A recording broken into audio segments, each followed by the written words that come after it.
Hello, you're listening to the Taco Spirit Animecast. My name is Andrew, and I'm joined here with Chris. Yo. Today's episode is our first impressions of the spring 2021 season. I'm sure people are kind of like, hey, where the heck is this episode? But crazy things have been happening, so we're a little bit late on it, but better late than never. Came back from California. Yes, you mentioned that last episode. I know. Well, we got it. I was just explaining the craziness, you know? Yeah, that's true. We're a little bit behind. Little moving session, but yeah, it's like one of those things where we probably should have gone with mid-season reviews, but unfortunately, there's some shows that we're not really, 6 episodes into. Some are like only 4 episodes. This season, like the spectrum of how many episodes are released for each show is just so broad. It's not even funny. Some are like already up in 7. Some are still at 4. It's weird. So this is our first impressions, though. I'm doing the best we can. It's their fault, not ours. That's what I'm saying. Yeah, there you go. We'll blame it on them. Some things to note that we're not going to go over for first impressions in case you're here just for one show, which I don't know why you would be. You'd want to hear all of our thoughts and catch some shows that maybe you're not, keeping an eye on. But we haven't gotten caught up on Fruits Basket, the final, unless you have. Mm-mm. Yeah, but that's gonna happen. I'm afraid of it. That's gonna happen though. I'm curious if that's gonna be a 2-core or not. That's my curiosity. SM Gundam Heroes, not really catching up on that one yet. I'm not sure if I will. I'm not a huge fan of the SD Gundam stuff, but I don't know if you are. I don't know. Well, I've never tried them, so it's always been one that I've thought about trying, but yeah. Yeah, it's kind of like, it reminds me of Samurai Pizza Cats, which I'm sure Samurai Pizza Cats is probably inspired by that, but yeah, Thunderbolt Fantasy, I dipped in the first episode a little bit, but I haven't really gotten caught up on that one. Yuki Yuna's a Hero shorts. Unfortunately, I haven't seen anybody actually pick that up, even though I really want to watch it. Fairy Ranmaru, not really going to watch that quite yet if I do. Sestov's The Roman Fighter, 7 Knights Revolution. Did you watch that one? No. Yeah, I didn't think so. Mobile game stuff. It doesn't really inspire. Farewell, My Dear Kramer, I was going to start watching that one, and I realized, hey, they're talking about stuff that happened before, and I'm like, oh, that's right, there was a movie, so I don't know, I'm probably going to wait until the movie comes out over here for that one. Backflip, I haven't watched that one yet. The World Ends With You, I peeked in it, but I didn't really like the animation style, and I already know the story, so I don't know if I'll get into that one. I'm sure you probably should. I'm debating on that one. It's a really good story. Those Snow White Notes, I really wanted to watch that one, so that one will be one that I'll watch eventually. I'm not sure if you watched that one. No. Burning Kabaddi, didn't watch that one. Megalobox, Nomad, I haven't got a chance to get around to that one, but I'm sure I will. Moriarty the Patriot, I still need to get caught up on the first part, but I really do want to get back to that one. Yasuke, I probably will eventually watch that one. It's only 6 episodes, but man, that first part of the first episode scared me very, very much, and it was like, no. I'm like, man, I gotta watch this. I've been waiting for it for so long, and like literally within minutes, there's suddenly mechas and magic shooting and stuff. And I'm like, wait, that's not what I came here for. Yeah, pretty much. Eden hasn't come out yet. I think it comes out later this month. We'll watch that one probably. And then the ones that are caught on Netflix is Shaman King, Eden Zero, Godzilla Singular Point, and 7 Deadly Sins 4. So that's your wrap down. Everything else we pretty much have watched. So that's what we'll get into. A lot of shows. But without further ado, we probably should jump right into it. As always, we're at otakuspirit.com. That's where you can go for all of our anime, new and old. Great community in the forum links at the top, social media links on the right side, a link to our YouTube channel where I do first impressions on videos as well, and episode by episode impressions. And again, like we mentioned before, as soon as we get kind of things ever settle down, we'll probably start doing bringing Chris onto those videos so he can give his opinion, which we really want to do with our Spider impressions, which is a lot of fun debating Spider what's happening with that one. And Shadow House are the ones that are most exciting about talking about. I think ODDTAXI might end up into that list as well if it starts getting really mysterious as its genre is placed, which I think it could. So, yeah, good stuff. So let's jump into it. We have a ton of shows to go through, and we can't be here all day. So, How Not to Summon Demon Lord Omega is our first one. Isekai Mao to Shokan Shoujo no Dore Majutsu Omega, which is on Crunchyroll, running for 10 episodes, being done by Studio Tezuka Productions, Okuroto Noboru, and of course that was previously done by Ajay Do, so they changed studios for this particular show. Did you notice it? Notice the animation change at all? Not really. Not really. But yeah, I haven't gotten caught up on this one, but I will be getting around to it. But Chris apparently has been keeping up on it. Of course. Yeah. I mean, this show screams Chris, so why not? Right. But yeah, so the basic premise of it for the first season anyways was that a girl Rem and a girl Shera had used a summon to summon a, big being to enslave and use to protect themselves and save the country. I think something like that. They did a summoning for some reason. They end up summoning a demon lord, which is a guy from another world, and he was summoned as his video game character that he plays as in an MMO, which is Diablo. And rather than him being enslaved, he ends up enslaving the two girls, and so they become, they're supposed to be under his control, but he doesn't really do anything against them. But yeah, and then he uses overpowered abilities to save everybody. So what is the second season going into, and how are you liking it so far? In this one, we've gone into this kind of church type group that is in the in this world. We've introduced roughly 3 new love interests, 2 of them that are already effectively in his harem, a third one which is out there that kind of looks like she'll probably be joining his harem. It is absolutely hilarious that they've full on, nothing has changed. We're going right straight into the same harem hijinks that we've had the whole time. The storyline is actually we're doing very solid on the storyline, going right straight into kind of this church type group and how there's corruption that is seeped into it. And one of his love interests, of course, is a kind of the head of the church, and she's frustrated that the people that are under her are plotting to take her out, and so Diablo is helping her to handle all of that. A lot of fun. Introduced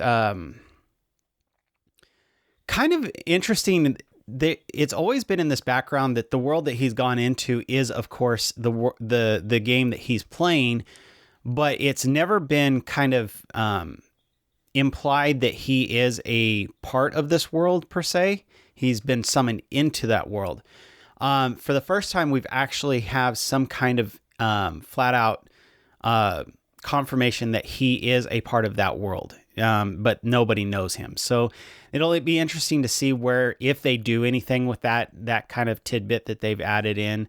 But yeah, a lot of fun. I think they always implied that it was a world that he was familiar, but was different. Yeah, in many ways than the game that he was playing. Right, and this last couple of episodes, they have actually confirmed that the things that he did in that game are actually did affect that world.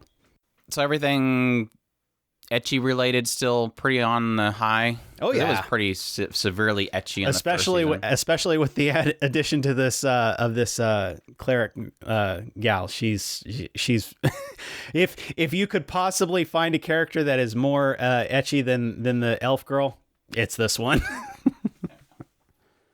Yeah, that's How Not to Summon Demon Lord Omega. Definitely one I'll be getting back to. Just trying to cover a lot of other stuff as well. I knew Chris was going to talk about it, so you at least get his coverage. I've been killing slimes for 300 years and maxed out my level or slime Taoshite 300 nen Shira nai uchi ni level max ni nate mashita. And this one is streaming on Crunchyroll, running for 12 episodes, being done by Studio Reveroot, based on a light novel. But yeah, this one follows she was a 20-something office worker being overworked, standard modern times isekai character that is doing the death march and then eventually dies at her desk. And this goddess that meets her when she dies is pretty much like, I kind of favor women and I will help them out. And so I'm going to reincarnate you in another world. And she's like, oh, make me, what was it, immortal and something else, never aging or something like that. And so she makes her a 17-year-old witch within this other world. It's like a fantasy world. And right when she gets there's a nice house that's not occupied that, says on a sign, anybody wants to live here, to live here. And she's like, oh, hey, she must have left this here for me. And then over the next 300 years, she spends daily essentially going out, killing 25 slimes on her way to the village, turning in the gems that she gets from the slimes into the guild, and then, buying what she needs, raising crops, and just living a really relaxed life. That was like her main focus. Like, I just want to live a relaxed life versus what she lived before, which was a corporate pawn and living to basically I wouldn't really say the 9 to 5, really kind of like the 24-hour work schedule of being overworked. And like I said, her main focus is just to relax. And of course, as comedy would lead it, she doesn't get to relax much, because after those 300 years, she finds out that she has maxed out her level. She has reached level 99. She goes to the guild and she uses a little stone, and it reveals that she's level 99. And even though she told the guild lady not to tell anybody, somebody overheard it, and word got out that she's level 99. And so lots of different people, including a dragon and other adventurers, all want to come and challenge their skill against her because she's level 99. And that kind of begins this whole shenanigans where even though she wants to be left alone, people keep bugging her because she's so super powerful and she wants to protect her village. And then eventually, as she gains, companions, she wants to protect the companions, and yeah, shenanigans. She wants a normal life, a normal, peaceful life, and she's just not going to get it. So your thoughts on I've been killing slimes for 300 years and maxed out my level? Well, this one's easy. I absolutely love it. I do love the fact that this is a kind of a Yuri harem. We have the main character and all of her, if you want to call them love interests, it's kind of funny because they're all obviously love interests in the main character, but she plays it off as this is my family of friends. And it is cute in a lot of cases. We've got the two slime girls that are calling her mama, and we've got the dragon girl who's effectively a little sister. It's all over the place. Bubba's big sister, yeah. And then Halka was just some random girl. So it's been a lot of fun to have all these goofy things that, like Andrew was saying, the hijinks of her trying to just live a normal, calm life, and no matter what she does, she ends up getting dragged into it. She at least got 300 years of chilling out. So I just love, like, every time the door knocks, she just gets all depressed, like, crap, what now? It's like literally twice an episode, some knock comes and she's like, oh gosh, here we go again. What's going on? I'm going to drag it. I wouldn't classify it as Yuri in any way, shape, or form, so I'm not sure where you're getting that from. I really just classify as just cute girls, because nobody's trying to get in her pants or anything like that. Doesn't feel like anybody is in love with her. It's just like you mentioned, Laika's kind of the little sister, looks up to her master who's supposed to be training her. The two slime girls are just basically calling her mama, and they want to be with her. And Beelzebub is kind of the only one that kind of I would even incline the idea of some kind of Yuri, but it's really just Aiza really likes her because she helps her out and basically allows her to be lazy. She likes everybody that allows her to be lazy. It's like, okay, can I be your pupil? No, I don't really want to do that, but I'll do all these other things. Oh, then that means I don't have to do anything. Great, cool, you're in. Come live at my house. Come live at my house. Sure, if you do your share of cooking, you can come to my house. Anything to relax. But yeah, I'm enjoying it, definitely. It is odd because this is one of like 5 or 6 shows that Aoyuki is in. I'm hoping that they're not burning her out. Because usually if you had Aoyuki in a season, she was always kind of side characters, but she's like, I think 3 shows right now where she's a main character, or at least pretty close to the main character. So yeah, she definitely sounds a lot different in this one. I think you mentioned that when you were talking about the show, is that it was hard to, it took a while before you picked up that it was Aoyuki, and I definitely had the same feeling. It was one of those ones where it wasn't until you finally heard that little draw that she has in her, like almost kind of a roughness in her voice that she does every now and then. It definitely picks up and you're like, oh, hey, this is Aoyuki, and that does help it. I don't think it's I don't think it's to her usual potential, unless there's a situation where she's kind of, overly frantic is when you kind of start hearing Aoyuki come out. But I do like that she has like this different role where she's not trying to push a more gruffiness to her voice or more sadisticness to her voice. It's more of a natural use of her voice anyway. So goofy, have fun type character, yeah, rather than a let me show you my psycho side. Psycho or just loud. Yeah.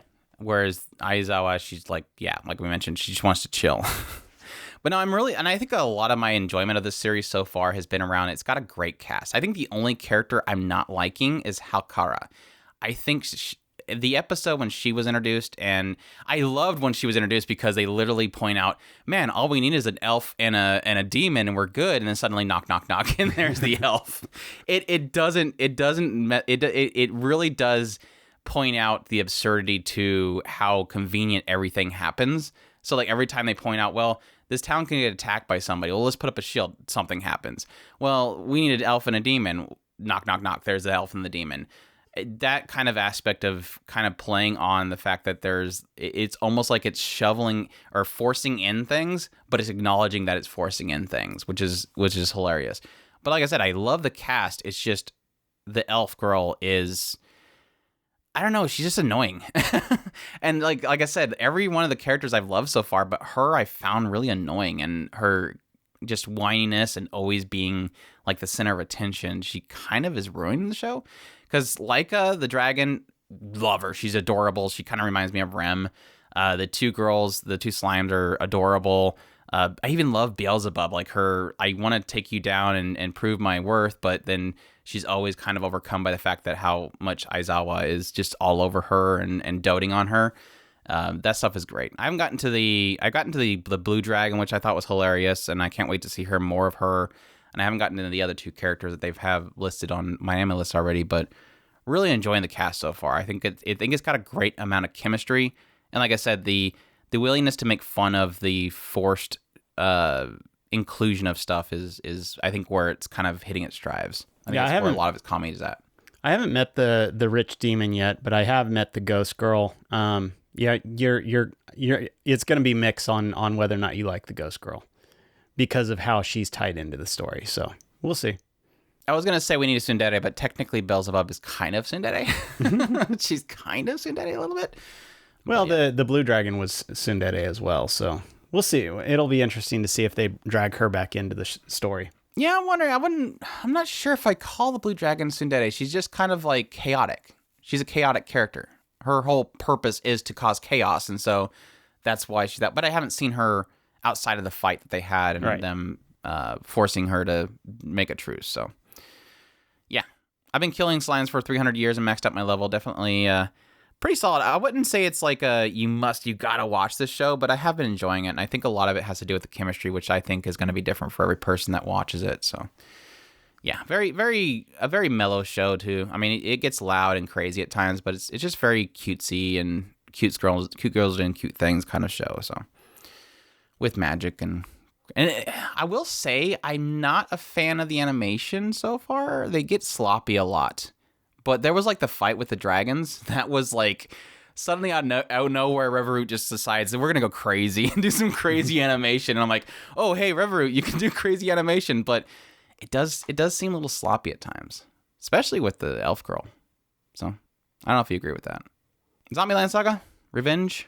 Let's do it. Yeah, I didn't get a chance to get caught up on this one, unfortunately, but I will because I love the first season. But yeah, for those that don't know, basically girl goes to go to school one day and gets hit by a truck, and then she wakes up and she's a zombie, and she's with several other girls who have all been pretty much resurrected as zombies and are being made to be idols because you do that.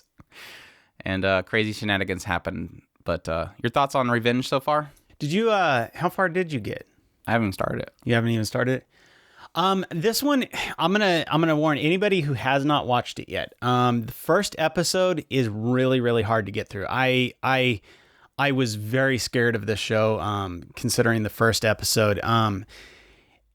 It wasn't until the second episode that they start finally getting into their mode and going back to their roots.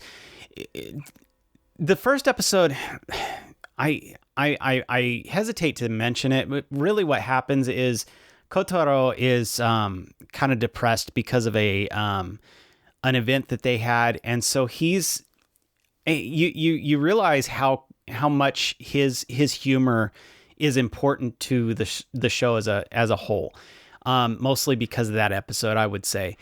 Not that to say that he's required to have the show have fun. It's just that his humor does have a lot to do with Let's be honest, he made the first season a lot. And that first episode, he's depressed, and so the girls are trying to get him back into the for a lack of a better term, the back into the groove of things. And so that whole entire first episode, you almost wanted to shut the entire thing down and say that they're done. But they get him back in, and by the second episode and on, you're already feeling that back in the swing of things, and it's a lot of fun. They're trying to get back to where they were, and so far as to what I've seen, it looks like they're having a lot of fun. They met a kind of a old school, not a pop idol, but he is an idol of some sort that they looked up to. One of the girls looks up to him, and it was fun to see kind of a passing of the baton from him to them. And so it was really kind of cool to see that pass off. And of course they're going into kind of the TV idol stuff. So it has been a lot of fun, a lot of goofiness. So yeah, I highly enjoying it so far. Yeah. Definitely is the music still fantastic. They always had a really fantastic mix of music.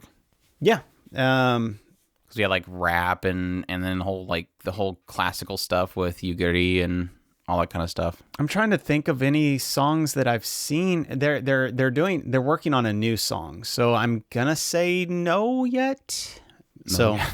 No yet. Yeah, I don't remember. There may have been one, but I don't remember off the top of my head. Yeah.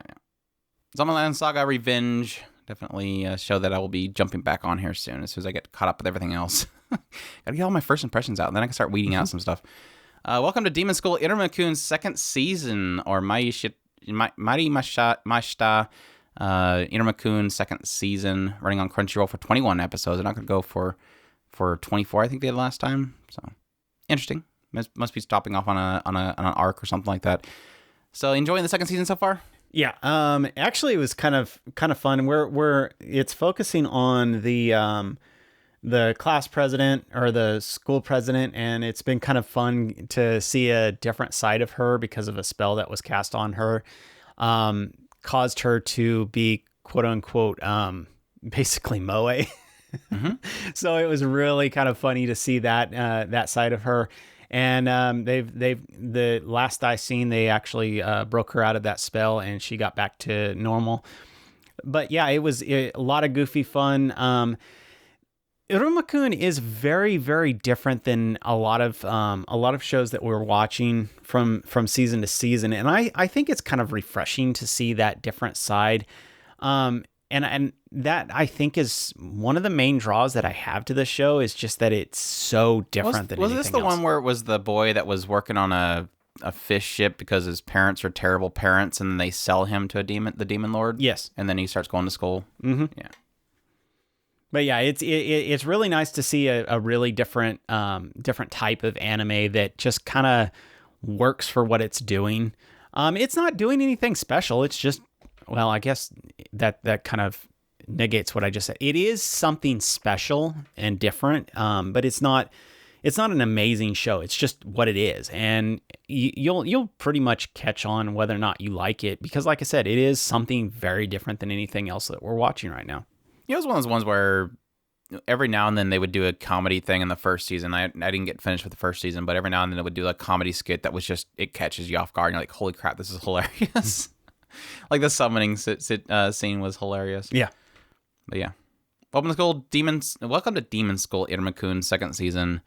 Sounds like a positive thoughts on Chris so far. I don't know why all of yours are in the same row. The Saint's magic power is omnipotent. I almost said omnipotent again. Potato. It is. You can say it either way. So I just was teasing at you. Marioku wa bono desu. This is the one I definitely wanted to get caught up on, but I just didn't get a chance to. And like I said, I knew Chris was going to cover it. But Funimation is running it for 12 episodes. It's being done by Studio Diamedia.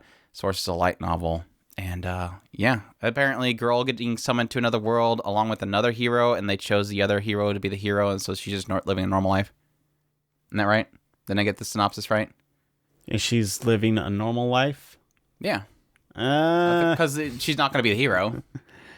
Wasn't this the one where the other person was chosen to be the hero? Yeah, they chose the other girl. And they've already decided to go back to her now? Didn't take very long? They're hinting that things may change soon. It'll be interesting to see what they decide to do. Spoiler. I don't know about that, but this one is absolutely fantastic. I love it. It's gorgeous. The storyline is slower in pace, and I do like that they're taking their time setting everything up. It's a matter of basically each one of these guys, which of course they're all love interests, but each one of these guys are slowly finding. Oh, I realize this is a reverse harem. Is she a Brix?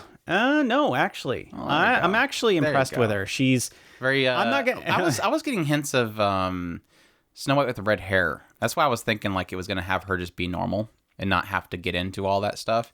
And then give it a sense like that. It's almost like they're trying to go for that, but it's almost like they're, because yes, like Andrew was mentioning, that in the first scene when she gets summoned into this world, the dumb prince decides, oh no, well she's obviously the saint, so he grabs her and walks off, and effectively she gets shunned to the side and she goes her own way, which is what Andrew was talking about. She gets to do a normal life.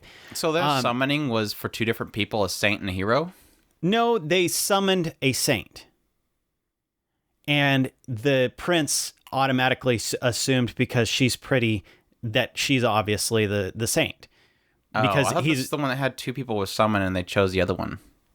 No, there is two people that were summoned, her and the other girl. The other girl was cuter, quote unquote cuter. Okay, I thought you meant the dumb Say, which is the main character. Okay. No, the dumb prince grabbed the other girl and walked off and said, "This is obviously the saint." She's prettier.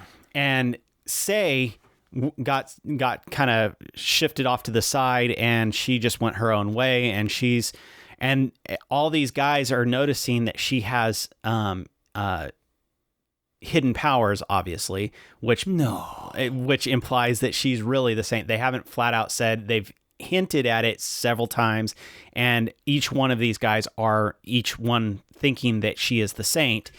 And that's kind of the main gist of the story. Each one of these guys are each falling in love with her in their own way for different reasons. Because she's omnipotent. And it is, I absolutely love the way that they're doing this. The guys are really cool guys, and they each are kind of doting on her in their own way. And she's just, in some ways she doesn't know how to deal with it, and in other ways she's like, she doesn't want the attention, and yet she's getting the attention, even though she's trying to just do the right thing in a lot of cases. So it really works for this storyline. I really love it. I can only suggest it 1,000,000 times over. Well, if you did enjoy Snow White with the red hair, which I know was a reverse harem that a lot of people, even including men, enjoyed, is that, like I said, similar vibes and similar enjoyment? Yeah, because Snow White with the red hair is kind of more lower key, and this is more low key. It's not, and I don't know if they're going to change that at some point. Like I said, Andrew was mentioning the whole hero aspect, or the saint thing. If that ever becomes something that's in the more forefront, which it is in the forefront because it is kind of her thing.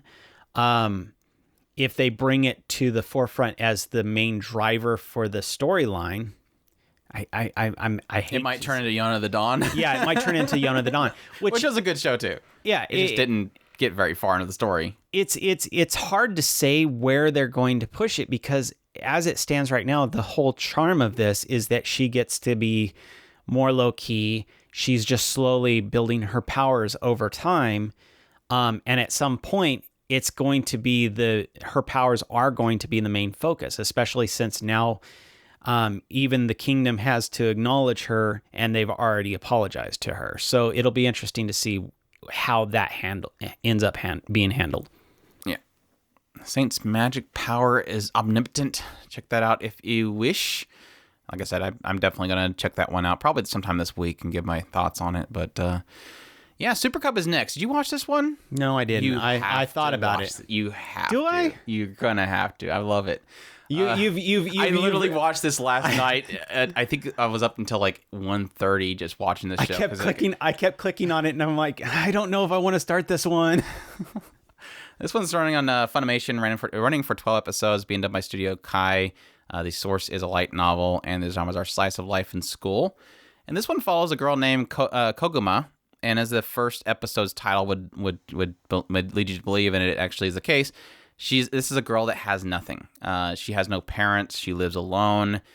She has no friends. She has no real ambitions. She's just kind of existing. And this is kind of a really strong focus in the first episode is the fact that she just gets on her bike. She goes to school. She sits by herself, eats her food, finishes school, goes home to her empty apartment. And it's like I said, it's just kind of sad. I mean, she doesn't look like she's overly depressed, but you do realize that she just feels empty. And at some point, as she's riding home from school, she's passed by a guy on a little motorbike, a little moped, Super Cub kind of bike.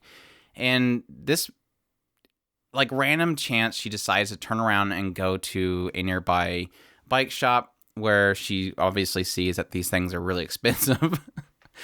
But the coolest old GG guy comes out the door, and of course, and says, "You looking to buy one?" She's like, "Yeah, but I don't have any money," because she doesn't have anything. And he goes, "Well, maybe a used will work." And he goes in the shop, pulls out this really old Super Cub that he's been kind of working on, and says $100 basically. It's like 10,000 yen or whatever. And she's like, well, why is it so cheap? And he's like, because 3 people died. Oh, gosh. She's like, okay, I'll buy it. And then, but of course, she has to get her license first. So she goes out and does some training and comes back and then buys it from him. And then he offers her some helmet and gloves. And then she starts riding this Super Cub to school and back. And basically, a lot of the focus is around how much she just falls in love with the Super Cub because she, like I said, she had nothing before, and then suddenly now she has something, and now it's getting attention of other people. There's a classmate of hers named Reiko who has a Super Cub as well, or a moped, and so she's obviously starts communicating with Koguma about it and asking her questions and showing her different things and modifications she can make on her Super Cub to make it better. Helps her find a container to put on it. Some other person offers a basket. And it's like I said, it's kind of a mixture of her kind of gaining purpose, her gaining something in her life where she had nothing, and meeting people and kind of highlighting kind of almost this background bond that a lot of people have over this particular vehicle, and how, some people have had one in the past will offer things to them and almost trade things, and just it's just so adorable to see this poor girl who had nothing just suddenly smile, and it just brightened my day, or really technically my night, because I was in the middle of the night when I was watching this.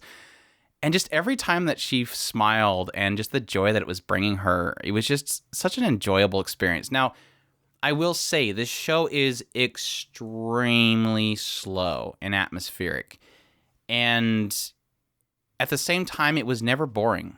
I just loved seeing her just doing her daily route, discovering things, and almost like that aspect of like Nanan Biori, where it's almost like the entertainment out of the monotonous.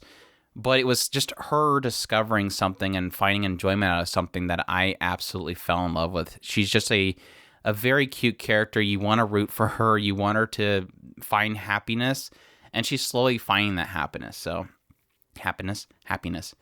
Yeah, I've absolutely been enjoying it, and I cannot wait for more of it. So it's been fantastic and absolutely a gem. And it's sad because I think this season I don't think we really have any other Iyashikei type of shows. And even though it starts out kind of depressing, seeing how much she she has nothing, but it's a relaxing show to kind of see her just kind of just doing the daily routine and relaxing and discovering things with her. It's never really overly loud. It's just very relaxing and healing. So I would say I think this is the only real Yashike type of show this season, and it's definitely a huge welcome because, like I said, she's adorable, and I want to see her happy.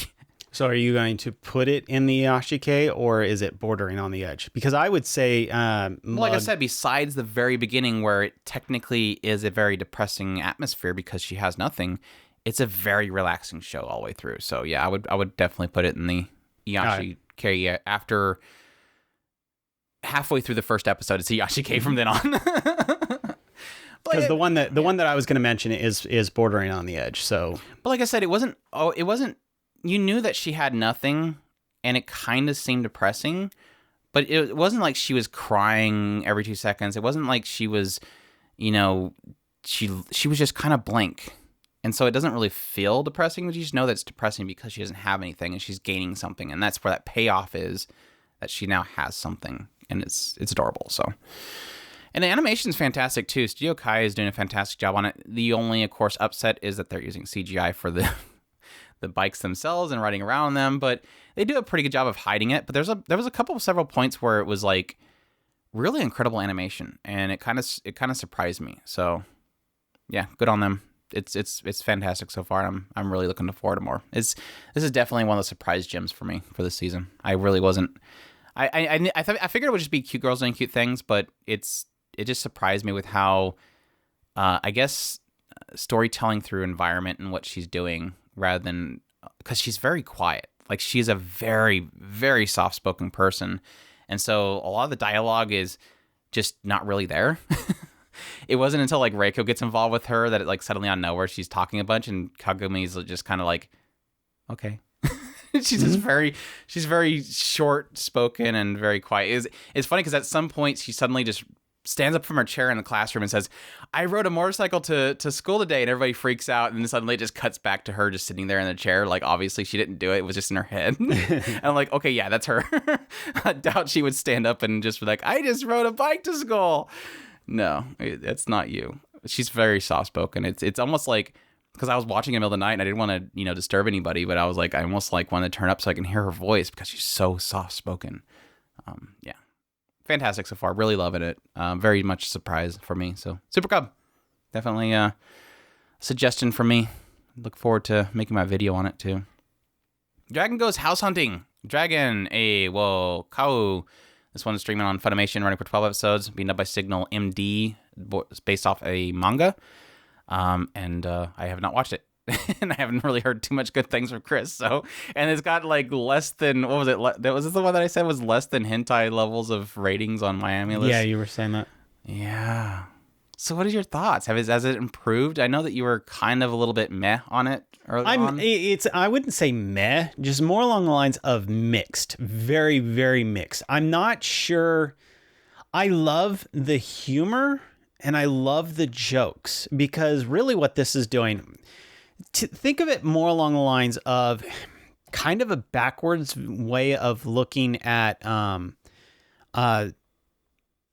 making fun of the tropes that are in RPGs. So when in most cases you see somebody will do is it a satire or a parody where they're making fun of the tropes of an RPG. So you like the Bikini Armor girls, where they're making fun of pretty much all the RPG tropes from the perspective of the hero. This is doing it from the perspective of basically the Demon Lord and all of his followers. That's kind of the way that this is coming off as, is how does if a Demon Lord is roaming around, how does a Demon Lord build a dungeon? That's what this is. Why does, for instance, I pointed out the joke of how does a dragon who has no pockets, when you go and kill a dragon, where do you get the loot from? Well, it shows, okay, baby tooth, and he puts the baby tooth in his scales and hides his baby tooth in his scales to kind of imply this is how you get your treasure from a monster. like I was saying, building a entire dungeon from the ground up, and including the boss monsters and how the boss monsters fight and kill the heroes, and the hero, that's how they make their money for you to go and loot the dungeon later. All these tropes are in there. That's the entire humor of this show. My downside, the reason why I'm so mixed on it is, while I see the humor, it's not enough. The humor is not striking right, at least for me. I can see a lot of people. I can see people, if you're not used to the whole parody of RPG tropes, you might find this absolutely hilarious. It's just not working for me. And I wish it did, because I really do kind of like a lot of the characters in this story. But Letty isn't kind of, he's very, very whiny, and he comes off as just annoying in a lot of cases. And I'm still hoping that maybe the addition of this, another character that's in the intro. I'm almost 5 to 6 episodes in by now, and I was hoping that she would have been a lot earlier. I'm hoping that she's going to be a breath of fresh air for this story and save this from the pits of despair, because right now I'm having a hard time with it. As much as I want to like this show, it's just not working for me. Yeah. As Dragon goes house hunting, definitely mixed thoughts from Chris. Battle Athletes Victory Restart. This one is streaming on Funimation. Not sure how long it's going to be going for. Being done by Studio 7. It is original, of course, a reboot of the original series. I've only watched one episode of this one, and I can say it is technically... It does technically have the aspect of being a reboot. I do know at one point they showed like a wall with a bunch of pictures of previous winners, and I noticed very familiar faces from previous series that were done, but it is supposed to be kind of a reboot of the series, and essentially takes place in kind of a fictional future where a lot of these I don't know if you could say fictional future at the same time. It's a futuristic telling. It's obviously probably not factual, but anyways, essentially follows a girl named Kanata, and she lives on Earth, and she is a country bumpkin. Potato farmer, yeah. Her family does potatoes and a lot of other things, but mainly potatoes. And how many episodes you watched this? 3. Oh, you did? Okay, so you're further than me. I watched him this morning. Essentially, when she's traveling at some point, she ends up encountering a meteorite that strikes nearby, and she goes to check it, and there's a small girl that is climbing out of the ruins, and she says, go join the Galaxy Athletes thing and become the Cosmic Beauty, was it called? Cosmos Beauty. Cosmos Beauty. In my stead, basically. So she's like, okay, I'll shoot that hole and go get some help, and she comes back, and the craft and the girl is gone. And so, of course, when she goes up, she ends up joining and competing in it. And it's essentially a competition between different girls from different planets and the moon. For some reason, they always include the moon, even though the moon's not a planet. All the planets plus Earth's moon all compete against each other to become, the cosmic beauty thing. But I've only watched one episode, and I wasn't really too impressed. I don't know if it changes any, but I was kind of off-put by how, like, crazy, what would be the term, bipolar the characters are. Like, suddenly out of nowhere, like, don't humiliate me. Oh, okay, let's do this. Don't humiliate me. It's like, what the heck? Why do you guys keep shifting in your emotions every, 2 seconds? Just the characters were acting very weird, and that was kind of off-putting to me. But, yeah, what's your thoughts so far? I wouldn't say they chill out, but they each have their own little tsundere break moment. So yeah, they're all tsundere. There you go. It's a show full of tsunderes. Everybody hates each other. And I understand they're all competitive, and so you have all these different planets, and so there is an element of them being die hard. I'm going to step on you in order to get to the the number one, but at the same time, just their shifting in motion was a little bit weird. It kind of like beauty pageant meets sports meet is kind of the impression that I get. It is I don't know how to put at least the first 3 episodes. I kind of want to like it, but because the characters are I like the characters. I wish that their motivations were a little bit more,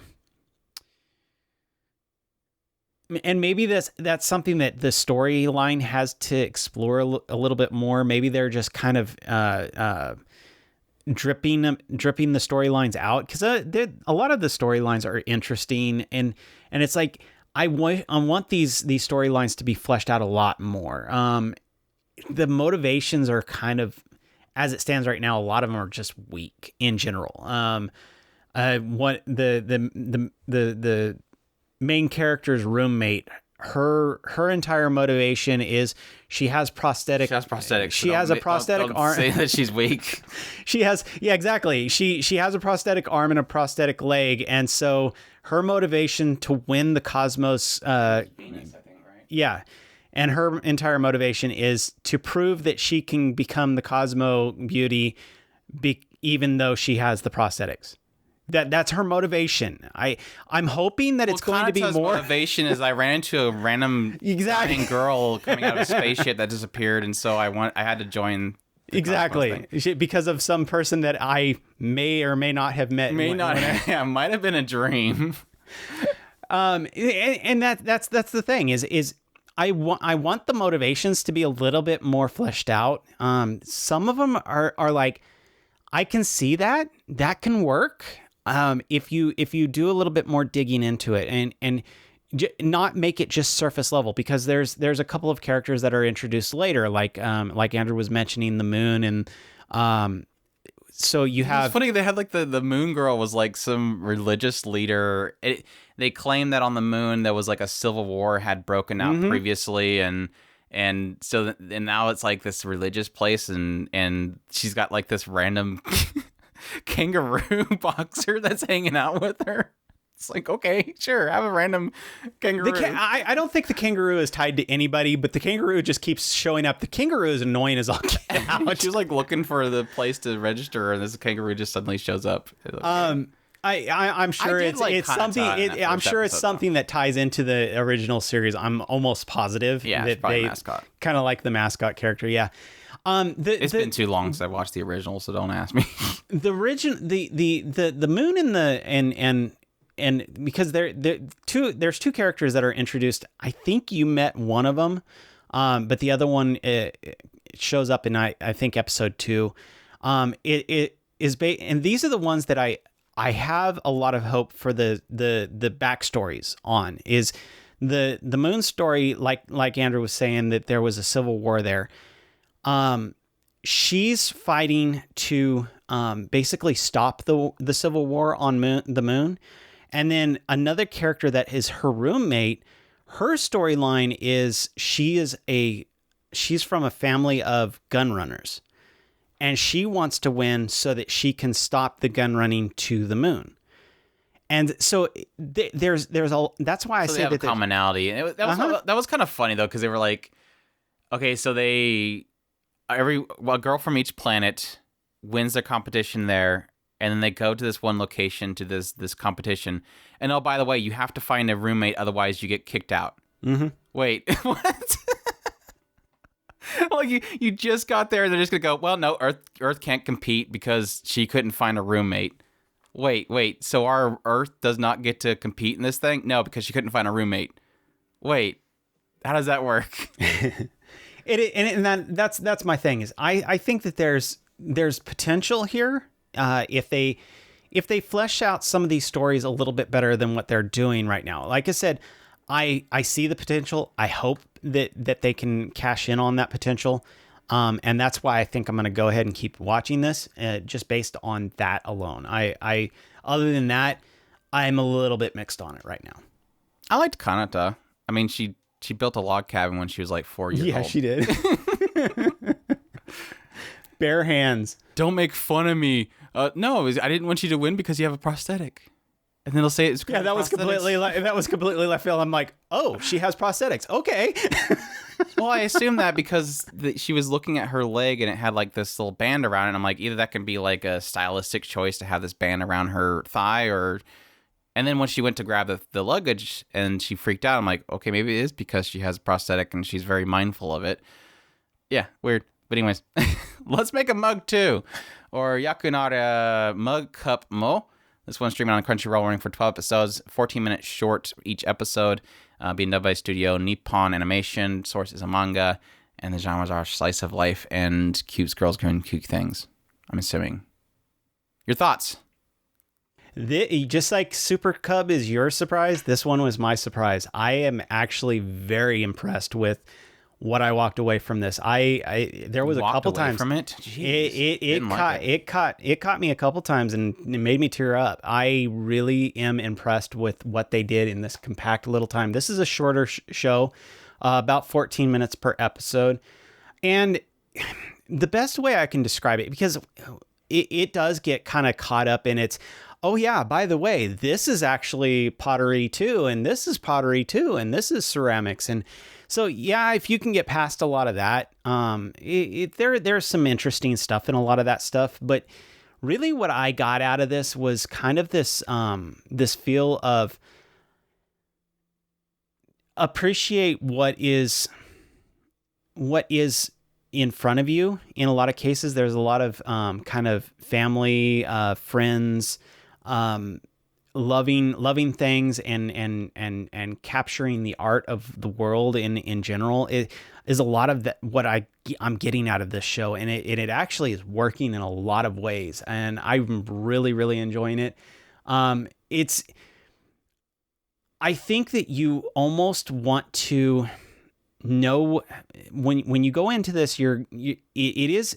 I'm not going to say it's Iyashikei. Like I was mentioning earlier, this is on the kind of the cusp of it, where it's a little bit too high energy to be in Iyashikei, yet it is got a lot of the Iyashikei kind of feels in there, where it's kind of more just appreciating things in front of you, and yet at the same time, you've got two possibly three very, very high energy characters, which is really going to knock it out of the Iyashikei right away. But a lot of fun. And like I said, a lot of kind of heart catching moments in there. So it's got a lot of love in this show. Yeah, they should be appreciative because she has plenty of friends and Super Cup Girl doesn't. Super Girl doesn't have anything. Yeah. Let's make a mug too. Check that one out if that sounds interesting to you. Miss Kobayashi Dragon Maid's back with a short.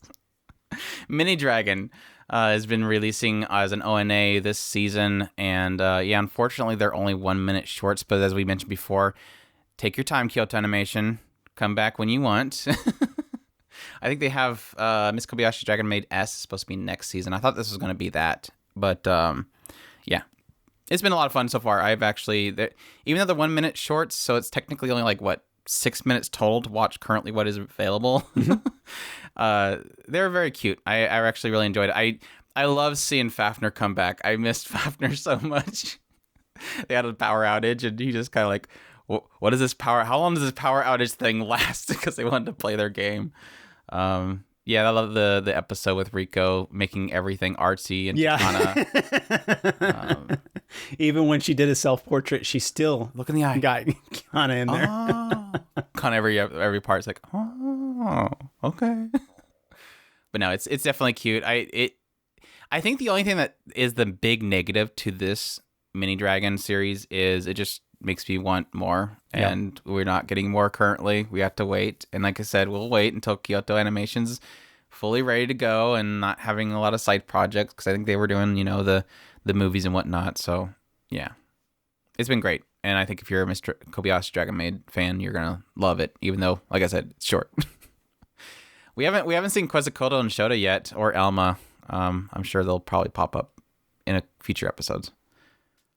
Yeah, Higehiro. After being rejected, I shaved and took in a high school runaway, or hige wa, or wo, soru, soshite, joshi kosei wo hiro. And this one is streaming on Crunchyroll, running for 13 episodes. This one is being done by Studio Project Number 9. The source is a light novel. And this one follows a guy named, besides the title saying after being rejected, he shaved and took in a high school runaway, It starts out with Yoshida is this 26-year-old, I think, currently at a restaurant and not really confesses to his coworker, kind of just says, hey, you want to go back to my place? And she said, oh, I'm sorry. I haven't really told anybody, but I'm seeing somebody for the last 5 years. I'm just kind of keeping it, secret. And I'm sorry to mislead you. And in kind of an upset because this girl that he really likes rejected him, he goes off and does some drinking with his friend. And then as he's walking home after getting some drinks, he ends up finding this girl named Saru.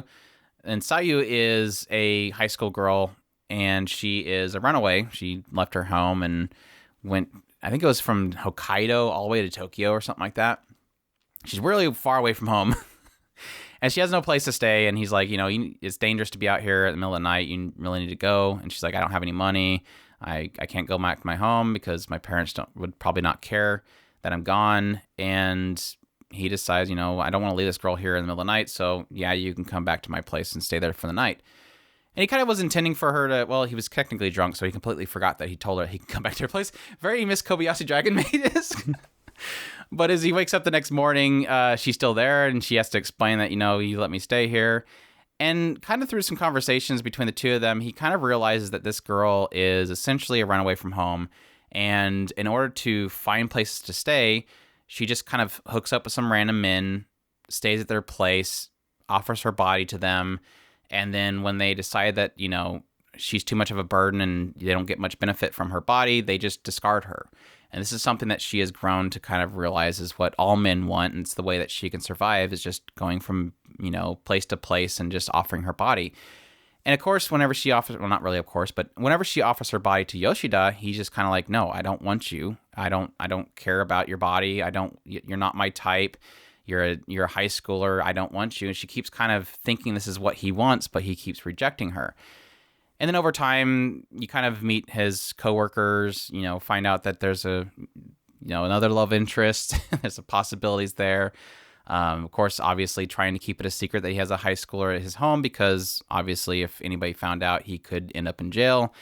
But it kind of has a little conundrum of him, trying to protect this girl at the same time, keeping it a secret. So, Higehiro, your thoughts? I think that you were talking a little slightly negative about this series, so I'm curious to hear your thoughts on it.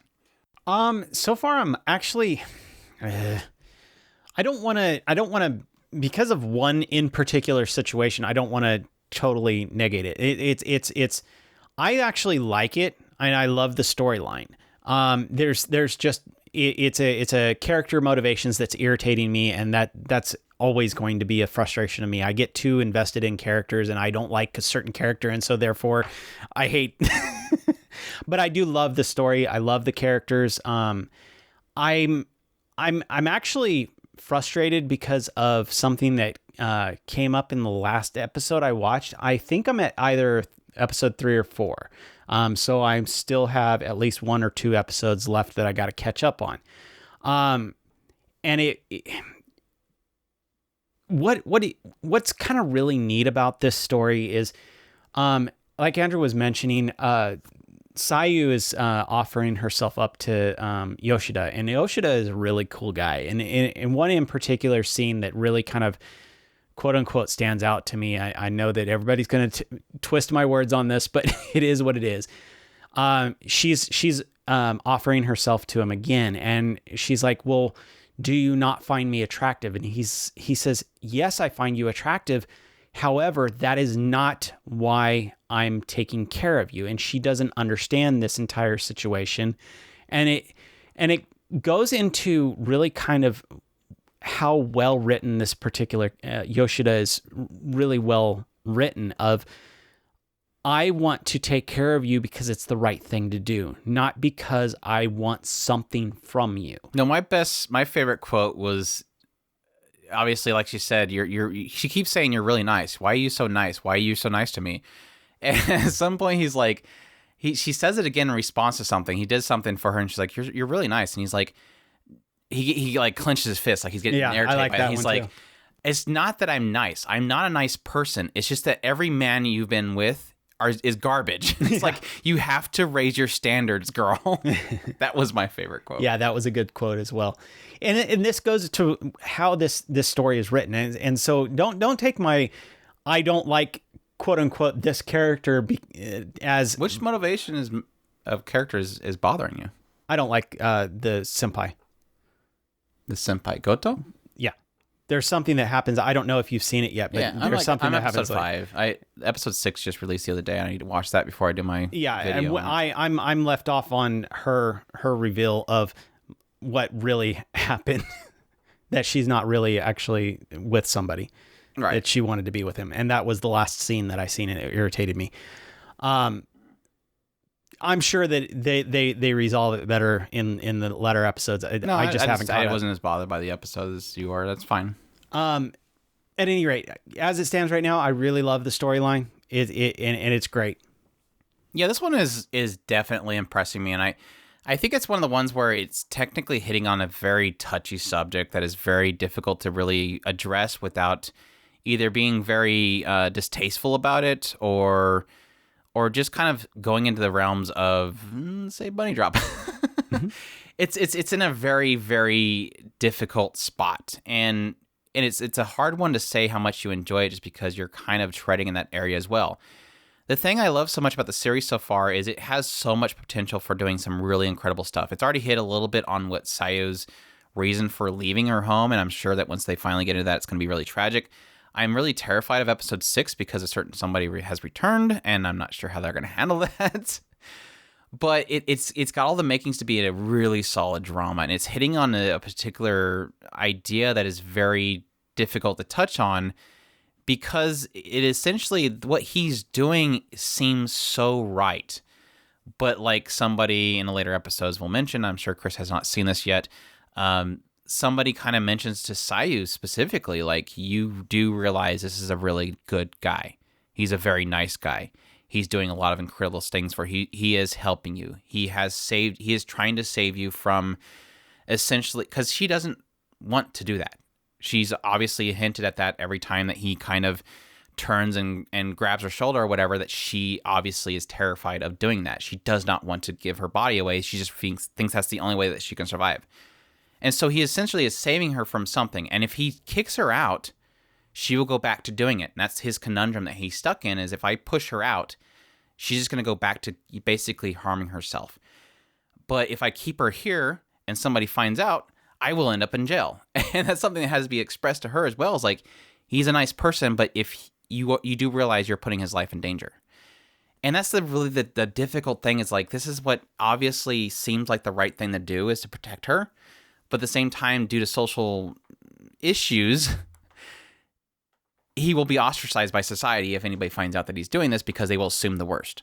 And it's like a really crappy spot for him to be on. And that's what the main crust of the story has been so far. And like I said, I think it's doing it very respectfully. There was maybe one part where it was like a very serious scene. They decided to show a full butt shot of her in her underwear. And it's like, okay, you're undermining the scene. But for the majority of every other part of the show, it's being very respectful about the subject that it's really hitting on, which is, this is a very touchy subject, and they are not in a very good spot due to social norms. But yeah, I've been loving it so far. There's only been a couple parts where I get a little bit frustrated, but I think overall it's been doing a fantastic job of the story that it's telling. Just the light that Sayu is bringing into Yoshida's life, despite the fact that it seems like it's a very one-sided thing that's happening here. Just acknowledgement of that is excellent. But yeah, really loving it. It looks really great. Sayu is adorable. Sayu is absolutely adorable, and I want her to be happy. Loving all the side characters as well. A little mixed on Mishima, even though I think that she was adorable starting out. I'm kind of starting to... It's running into nice guy syndrome, where you have main character, nice guy, and everybody is technically in love with them, and you know that it's going to just drive somebody to the brink of being upset. And so that's obvious a frustration that's going to arise at this current time, especially since we've kind of established 3 love interests now, that possibility there. But Yeah, it's been great so far. I've been really enjoying it. Like I said, it just has a lot of potential. I just hope that it lands it. I really hope it lands it. I don't know that it's going to get anywhere due to it being a light novel and probably a long-running series, but I hope it gets to a really good chapter close as well, at least. But I've been enjoying it so far, even though I think the title is very misleading. Really is. It sucks because it's like the title implies that he literally got rejected, shaved himself, and then went out and found a high schooler.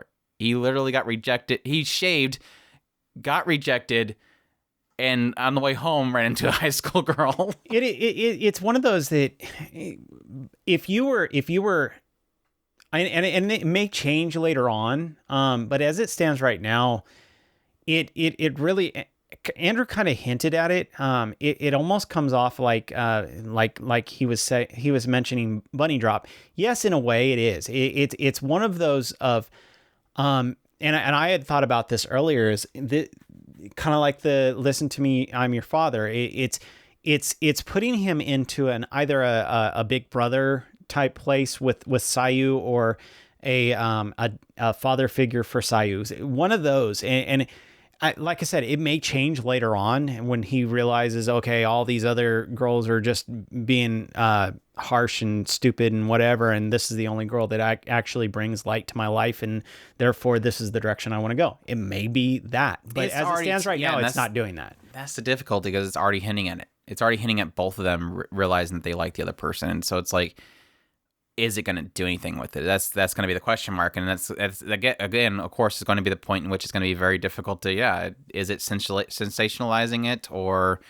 is it a proper story? That's where it gets difficult, and we've seen it happen in the past, unfortunately, and it gets to that point where you're like, social norms, hard to really say this is a good thing, but it is what it is. But yeah, Higehiro, definitely looking forward to more. Been pretty solid so far. Just, it can go in different directions. Osamake, Romcom where a childhood friend won't lose. Another one where its title is very misleading. Not really misleading. Or the Japanese title is Asa Nanajimi ga Zetai ni Makanai Love Comedy. This one's streaming on Crunchyroll, running for 12 episodes, and being done by Studio Dogokobo. Then the source is a light novel, and this one follows a guy named Suehara Maru, who, before this show kind of technically starts, he ends up falling in love with this child novelist, Shirokusa Kachi. And before he can manage to confess his love to her, she comes out that she has a boyfriend, which is a very much well-known child actor named Abe Mitsura. And he's kind of a little upset about learning this. His childhood friend Kuraha Shida decides to kind of comfort him, and then suggests to him, "Let's get revenge. Let's fake that we're dating because she's confessed to him in the past and he rejected her. Pretend that we're dating. That way she can get jealous, and then when she comes back to you, you can reject her, and you get your revenge." And they kind of start doing that, and then That's basically the gist so far. You just kind of have a bunch of people. I guess I can get into it because in the second episode, you kind of find out that then other characters, like every single character seems to be a childhood friend. So that's where, like I've mentioned before, it kind of just throws the whole rom-com where childhood friend won't lose out the window concept, the hook that, hey, possibly this childhood friend Kuraha can win. But technically they're all childhood friends, so any one of them can win. But yeah, your thoughts so far on Osamake? Yeah, that was one of those things that, I think we joked about it at some point when we were talking about the concept of the story, and technically they can get away with it if they make every girl the childhood friend. I really, really loved the way that they introduced the first couple of characters. She's super forward, and I was really in love with it. As they went in and they started introducing the quote unquote other love interest that rejected him, it was like, I started really becoming really mixed on her, and it was like, I can still like it. And that's where I'm at right now is I got to the quote unquote, introduce understanding the backstory of the other character, and like Andrew was saying, the actual explanation that, oh yeah, by the way, she's a childhood friend as well. So it was like, you're not doing this, and please stop that. So it'll be interesting to see what happens from this point on. I'm pretty warm on it. I do enjoy a lot of the characters so far. I can't wait to meet Maria and see how she's going to fit into this, and hopefully I can't wait to see Blondie get destroyed in some way, shape, or form, because I don't like him at all. He's a jerk. So I'm guessing you haven't watched episode 4. I'm guessing not. I'm guessing it's like everything changes in episode 4. And that's kind of my issue with this series overall, is it seems really badly written. And the reason why I say that is it, like, early on with the first episode, you get the idea that there's some kind of bond between Maru, Suihara, and Shirakusa. But you don't ever see it. Like, they're establishing that they have talked before, but you never really see them actually have any kind of bond. It really does seem more like they have a separation. You only see, like, one scene where they talked, and that was the first moment that he met her and said that he liked her writing.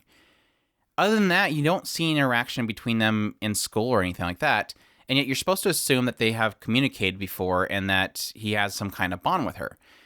And then that kind of goes, that equally causes issues going forward when, by episode 4, after this big event happens where he makes a confession in front of a bunch of people, the following episode, suddenly out of nowhere, Shirakusa is acting completely different. Her personality is a lot more, I guess, snarky and goofy and silly.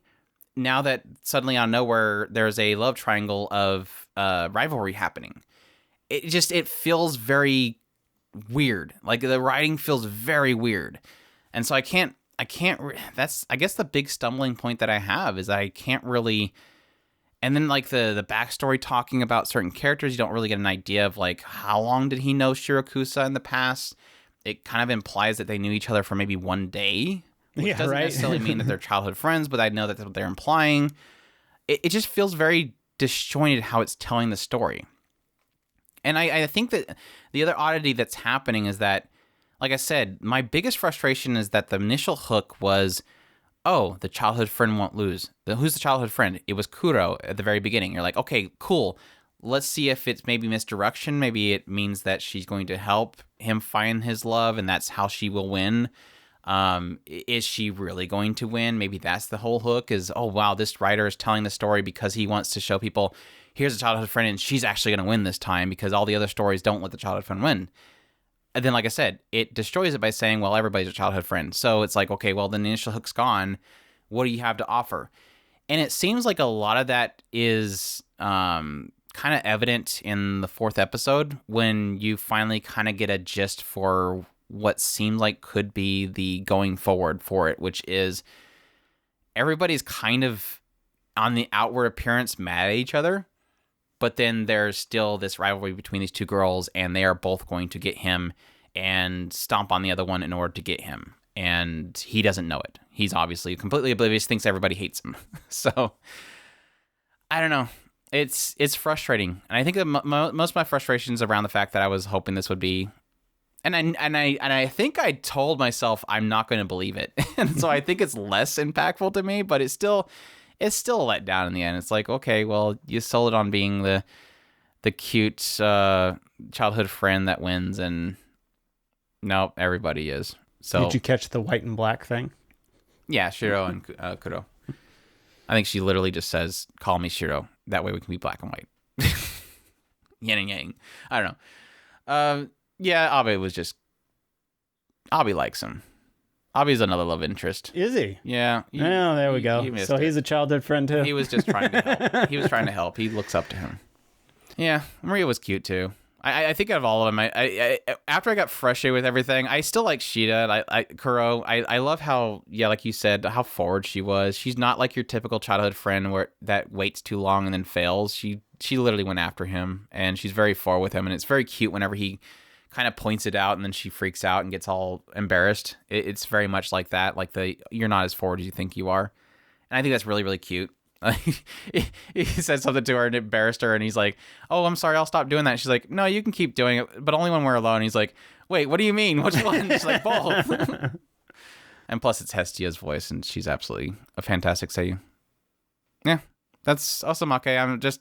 I'm way mixed on it, and I'm very frustrated with it. But it is what it is. If you're looking for a rom-com, what's the Dogakobo? Seriously, it looks very wonky. Ah, It's just, they're known for having like character on model all the time, great looking character designs, and this one just seems very off model all the time.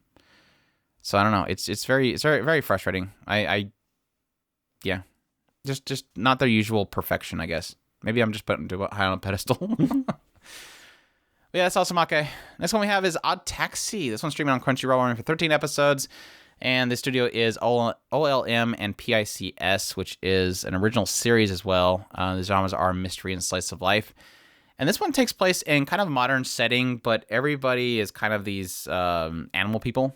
It's kind of like Beastars kind of thing, where everybody's actually animals and they're kind of living like humans do. And it follows a guy named Otakawa, who is a taxi driver. And he just does his daily routine, taking people from location to location. And what you find out is slowly over time, as each episode goes by, is that there's all these different people within the city that all have these different stories that are being told through the series that all interweave in some way, mostly through going through being driven somewhere by Otakawa and that being the way of interweaving them. But it's all these different stories. Like there's a group of idols, and their manager obviously seems like he's a part of a, like kind of a Yakuza group. There's a debt collector guy who's a criminal that is trying to find this missing girl. We kind of find out that this missing girl was last seen in Otakawa's taxi. You kind of realize really quickly, I think in the first episode, that he's at Otakawa's place. For some reason, she's staying there and hiding away. There's this dude, Tanaka, who has like the worst luck possible. He had like pretty much an entire episode talking about his backstory, about, his journey from basically elementary school to where he is now and all this misfortune he's gone through. Yeah, and then he has Otakawa has a friend who is just kind of a very low-paid janitor who just wants to find love. And yeah, and like I said, everybody's kind of interlinked through different happenings, and that's kind of the gist of the story so far. And I'm absolutely loving this show, and I'm really surprised too, because obviously since it's animal people, it's not really like your usual anime style. It does have the artistry or the art style trappings of anime. Like all the girls have the usual kind of wide eyes, the usual anime style to them. It is fully animated. Granted, the taxi driving around is in CGI, but it has all the trappings of anime. But it's a very different style, like I said, with these beast people. And like I said, it kind of dawned on me finally when I was doing the impressions for episode 6 video, is that the thing that reminds me most of is Durarara. Now, granted, Durarara has supernatural, Dullahan, and all that kind of crazy stuff happening in it, whereas this one doesn't. But it has a similar feel where you have this big city. It feels very much alive. The way it does its shots and the way it holds on different scenes, it makes it feel like a very living, breathing world that you're watching. And it has all these people that are just sprinkled throughout the city, and it jumps from person to person to tell their story. And like I said, doing a very clever way of having them cross paths and have them reference each other in a way that makes it feel very much alive, and very clever writing. Like I mentioned before, having Tanaka have an entire backstory episode, throughout his entire backstory, you're getting all these little references of things that you've seen in the current time. And I think that way of writing is very clever. It's very masterful, and it's what just has me so hooked on this show so far. And I think all the characters are really likable too. Besides the comedy duo, there's this comedy duo that keeps showing up on the radio, and their whole shtick is that they're not funny, and they keep reading feedback about how not funny they are. And I assume that the writer thinks it's funny that they think they're not funny, but I got kind of annoyed by that. Early on, I was even having a desire to skip forward, which I hate having the feeling of. but they're actually starting to grow on me. They finally started, and it wasn't until they kind of separated the two of them at some point. They have to separate these two comedy duo, and I started liking them for their individuality, whereas I didn't like them when they were doing their stupid comedy routine together. But yeah, absolutely fantastic. Great storytelling, great weaving of the character stories themselves. There is a lot of mystery in here, mainly about where this missing girl is and why she's at Otokawa's place. Like I said, the idols manager and the kind of the shady stuff they're doing, money laundering, all that kind of stuff, or not money laundering, borrowing money from shady people, and probably how that's going to turn out pretty bad going forward.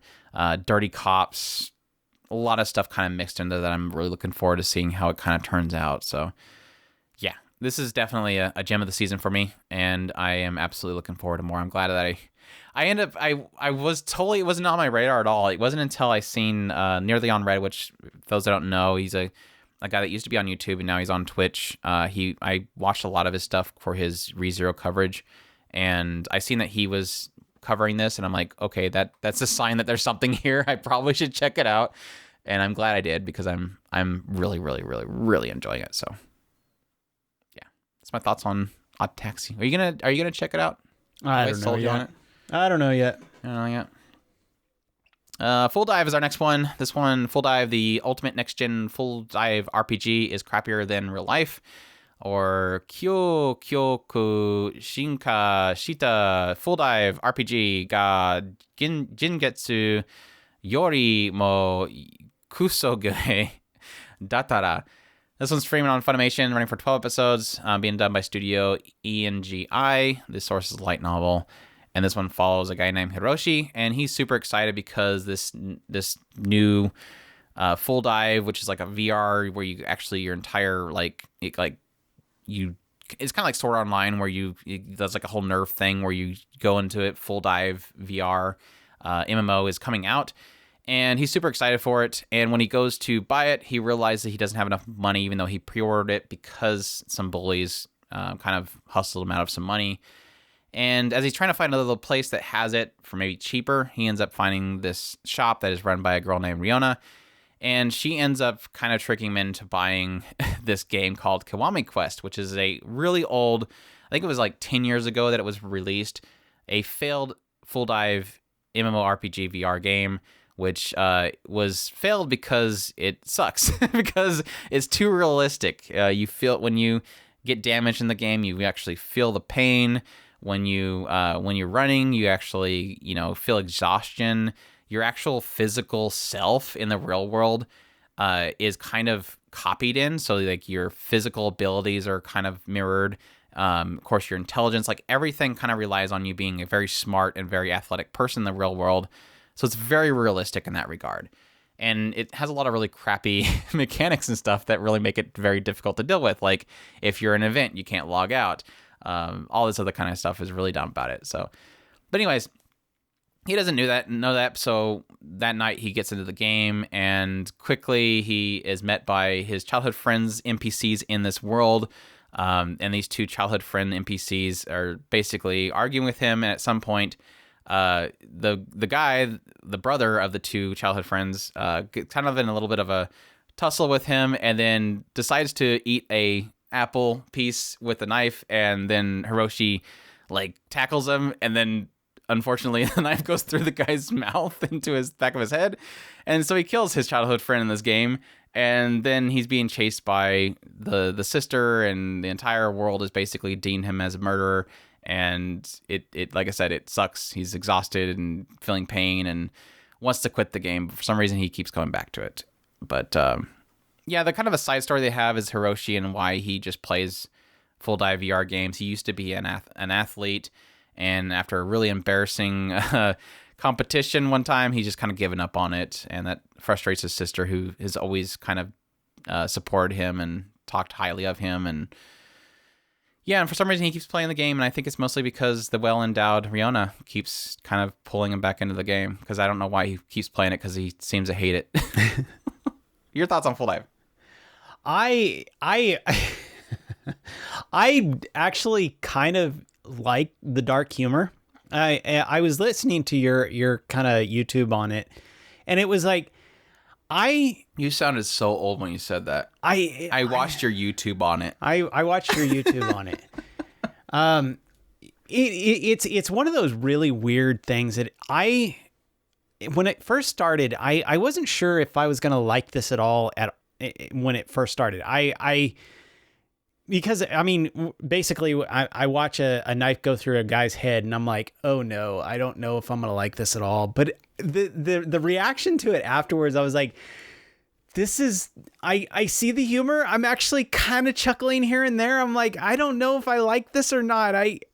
But as the show goes on, you start to get a feel for the humor. At least for me, I'm getting a feel for the humor, and I'm like, I want to say I don't like it because it is a dark humor, and I do like dark humor.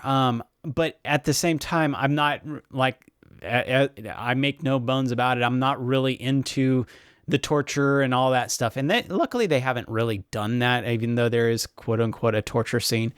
They haven't really done a torture per se. It's just been really weird, dark.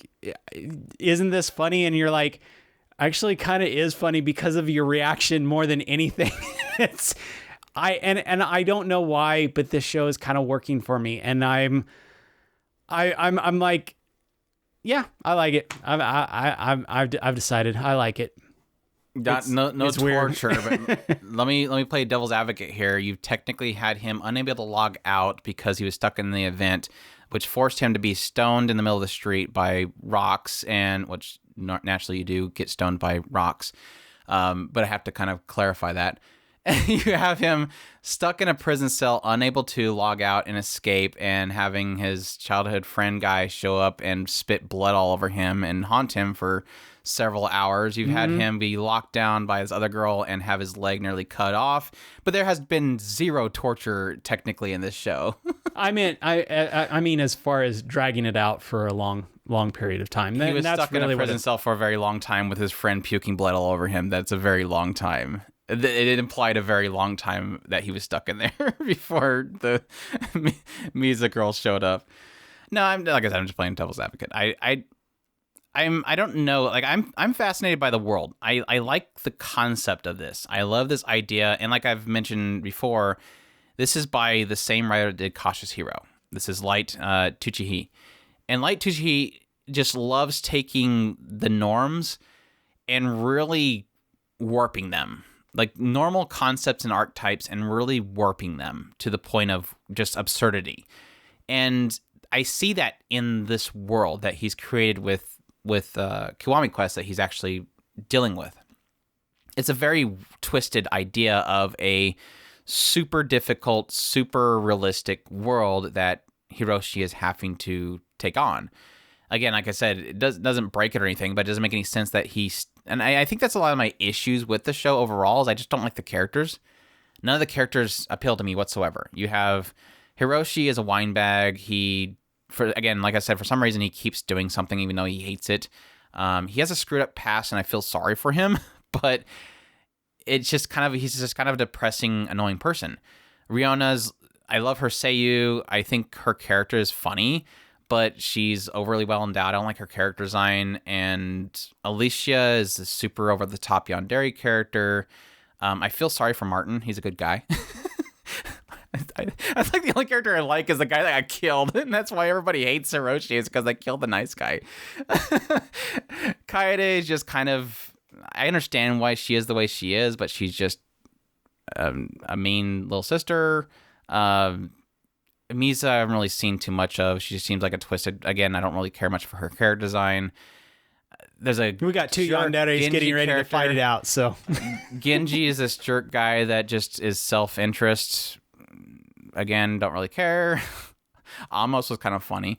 There's not any likable characters, and so my only real hook to this show so far is just really the interesting concept here, which is a really crappy game that this guy's playing, and why he's playing it and how annoying it is the fascination that I have. Yeah, the humor is not hitting at all for me. Like you mentioned, it is a lot of dark humor. It's like I said, you're supposed to laugh at the fact that Martin, this dead ghost guy, is puking blood all over Hiroshi, and he's freaking out that he's puking blood all over him. You're supposed to laugh at the fact that he just killed this guy, and he's running away from Alicia, who's screaming like a goofy yandere with a knife in her hand, even though he just killed somebody. Again, it's just an NPC, so it shouldn't be that difficult, but it just really portrayed it very dark and grim that he killed this guy. So it is very much dark humor, and it's not hitting. It's not that I don't like dark humor. It's just that for some reason with this particular show, it's just not hitting with me. But like I said, I'm still fascinated by the world. I still like the concept. I'm just trying to find the hook there, and it might just be that we just need more of Misa, and maybe I'll like her. So You got two yanderes getting ready to fight each other. What's there not to love? Who's the second yandere? The torture girl versus Alicia. I wouldn't call that yandere. It's just more sadistic. Yeah, sadistic versus yandere. Yandere is usually, technically it's crazy love. So, but yeah, it's Full Dive, the next gen Ultimate Full Dive RPG is crappier than real life. Check that out if that sounds interesting to you. Mars Red is our next one. Mars Red is streamed on Funimation, running for 13 episodes, done by Studio Signal MD. The source is a stage play, and the genres are action, military, historical, supernatural, vampire. This takes place in a fictional 1923. I have yet to figure out what has to do anything with Mars, but they are in Japan. And there are vampires in this particular setting, and the government knows that they exist, and the government is trying to keep them quelled. And there is an organization known as the Code Zero organization, which is, quickly after the show starts, taken over by Maeda, who is seemingly a human. He seems to have something interesting about him. I'm sure he'll probably be a half vampire, which allows him to walk in the sun. There's going to be something like that. He's super powerful, but he's supposed to be a human. He said that he is a human before, so we're going to assume that he's a human. But he leads a team of, yes, other soldiers, but also a main team of the Code Zero, which is comprised of 4 vampires that have kind of been converted to work with them in order to hunt down vampires. So you fight fire with fire, essentially.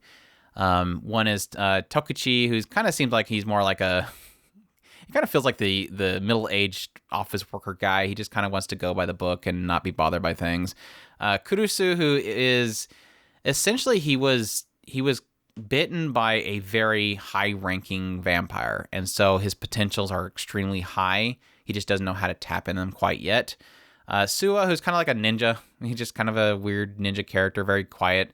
And then Takuchi, who is a scientist. And this is so funny because he became a vampire not by being bit. He was doing experiments on vampire blood, and it messed up and splashed in his eye, and he became a vampire. But he's okay with it because he can continue to research things and be a scientist for basically forever because he's a vampire. But anyways, like I said, they essentially get reports that there's a vampire somewhere, so they go investigate.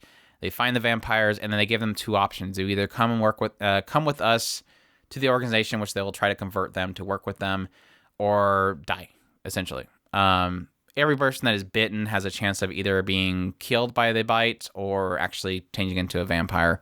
And so they just hunt down vampires all the time. So, yeah, I wanted to like this show. I love the setting. I'm not a huge vampire fan, but I like the setting and I like the style. Very, very unique coloring and style to it itself. It's just, for some reason, it just doesn't, the stories themselves never worked for me. I like I said, I like the setting and the setup. It was fantastic. The first episode kind of opens up with, obviously, his love interest that was back at home, being turned into a vampire, and he was trying to, I guess, get into her head to make her kind of come back to her senses, and he never really does, and then kind of is pretty tragic in the end. And then ever since then, it kind of is like really kind of trying to open up the world itself slowly by slowly, but at the same time telling very short individual stories about different vampires that they're hunting down. And what I felt is, in a lot of the cases, I felt very bored with a lot of the surrounding stuff that they were getting into, and I always kind of was interested to see what these little short stories of vampires were, but it never seemed like it was enough of their focus. That, like, one of the very first cases you have is a vampire couple, and they are kind of on the run together.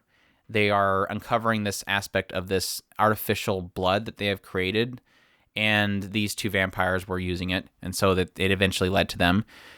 But it was like such a short time with this vampire couple that I never really had any connection to them in the end. I kind of felt like it was a wasted opportunity to tell the story of a vampire couple on the run from the government. So it just feels like most of the individual stories are very kind of throwaway, and a lot of its focus is trying to tell this grander story that is just not very interesting. The artificial blood. I loved Tokuichi's story where he was trying to see his... When they join this organization as a vampire, they have to give up their old life because the public can't know that they are vampire now. So they basically are dead.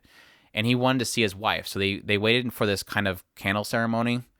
And Kurusu used his ability to move really quickly to essentially warp him in front of his wife so he would look like a ghost, and then warp him away so that he looks like he left as a ghost, just so that he can talk to his wife again. And it was really, really cute. So it has potential. It just seems like it kind of wastes a lot of its time and doesn't focus on these really cool stories that they tell here and there. Like I said, I loved Maeda's initial story. I loved Takuichi's story. But everything else other than that has just been very kind of throwaway and kind of boring. So very, very frustrated with it. I want to love it. It has potential, just it's not really doing much with that potential. So that's where I'm at with Mars Red. I'm not sure if I'll continue watching, and I kind of do want to, but it's kind of where I'm at. All right, our next show is Combatants Will Be Dispatched, or Sentoin Haken Shinmasu. This one's streaming on Funimation, running for 12 episodes. The studio is JC Staff. The source is a light novel, and the creator, of course, is Natsume Akatsuki, who did Konosuba and Kimono Michi Rise Up. But yeah, this one follows a guy named Sentoin, who is known as Number 6, and he is a part of this big Kisaragi corporation that has already overthrown, I believe they mentioned it was Earth. And in order to kind of outreach their, I guess, control of the entire, Earth, they decide to go to other worlds, and they use this new teleporting technology that has not been tested yet to teleport him to other worlds in order to spread their control of the Kisaragi corporation. And they assign him an android named Alice, and then teleport him to what seems to be a fantasy world, and he's there to basically overthrow it. Kind of the underlying things that they have in this particular setting is that the Kisaragi Corporation actually awards points by doing evil deeds, and these points can then be used to buy equipment, and kind of has like an element of science versus fantasy because he has nothing but science and technology and guns and all that kind of stuff to use in this kind of fantasy world where there's magic and demons and all that kind of stuff. After arriving there, he quickly is kind of pulled into the kingdom that he's supposed to overthrow and starts helping them because he gets paid better. But there's always kind of this underlying thing where he's supposed to overthrow this world and like I said, increase the reach of this Kisaragi corporation. So, yeah, your thoughts on Combatants Will Be Dispatched? I'm quite mixed on the show, mostly because the humor is kind of hit and miss for me.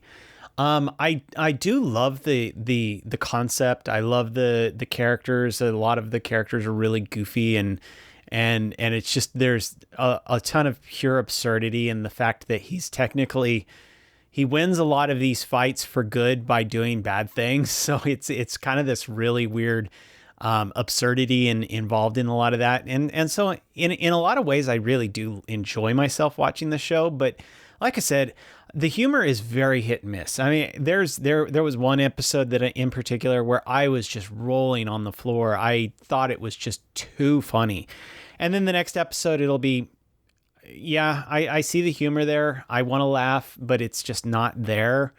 And then the next thing, something else will happen, and I'll think that it's absolutely hilarious. And so it's really been very hit and miss on what humor is funny and which ones are just missing me. So all in all, though, I am enjoying myself watching it. It's just goofy fun, and I'm having fun.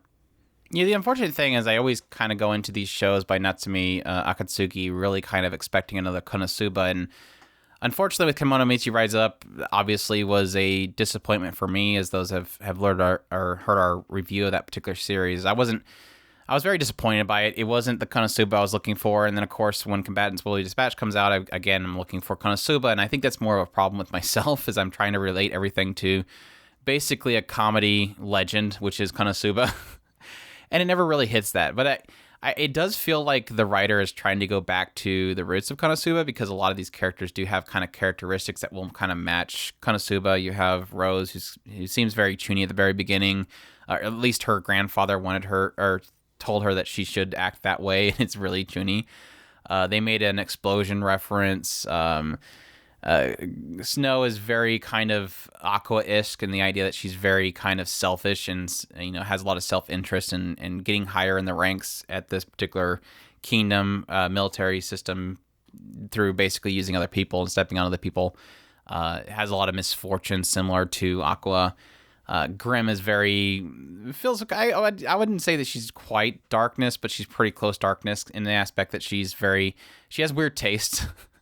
She's very weird in that regard. So it does have a lot of the trappings of Konosuba, and it has a lot of really hilarious over-the-top moments, just like Konosuba had. But I do agree, it technically has a lot of very lulling points. It's not the relentless hilarity that Konosuba was, and like I said, that's more of a problem of me expecting that when I really shouldn't. And I think a lot of it has to do with number 6 really isn't that great of a character. He does have like an overconfidence in himself. He thinks that he's stronger than he actually is. A lot of the ways that he wins situations by either stepping on other people or just being really dirty when other people are like, yeah, we're dealing with like a battle between a kingdom and the demon legion, but that the way that he handled that was really dirty. And it's like, well, but you still won, right? But no, we can't do it that way because you're supposed to do it in honorable combat. No, we're going to do it this way. We're going to cut off their supplies because that's the best way to win. But it's too dirty. But he does it, and that's the way that he wins. So it does have that aspect that he is in kind of absurd in the idea that he thinks he's better than he actually is, but he's not actually all that great.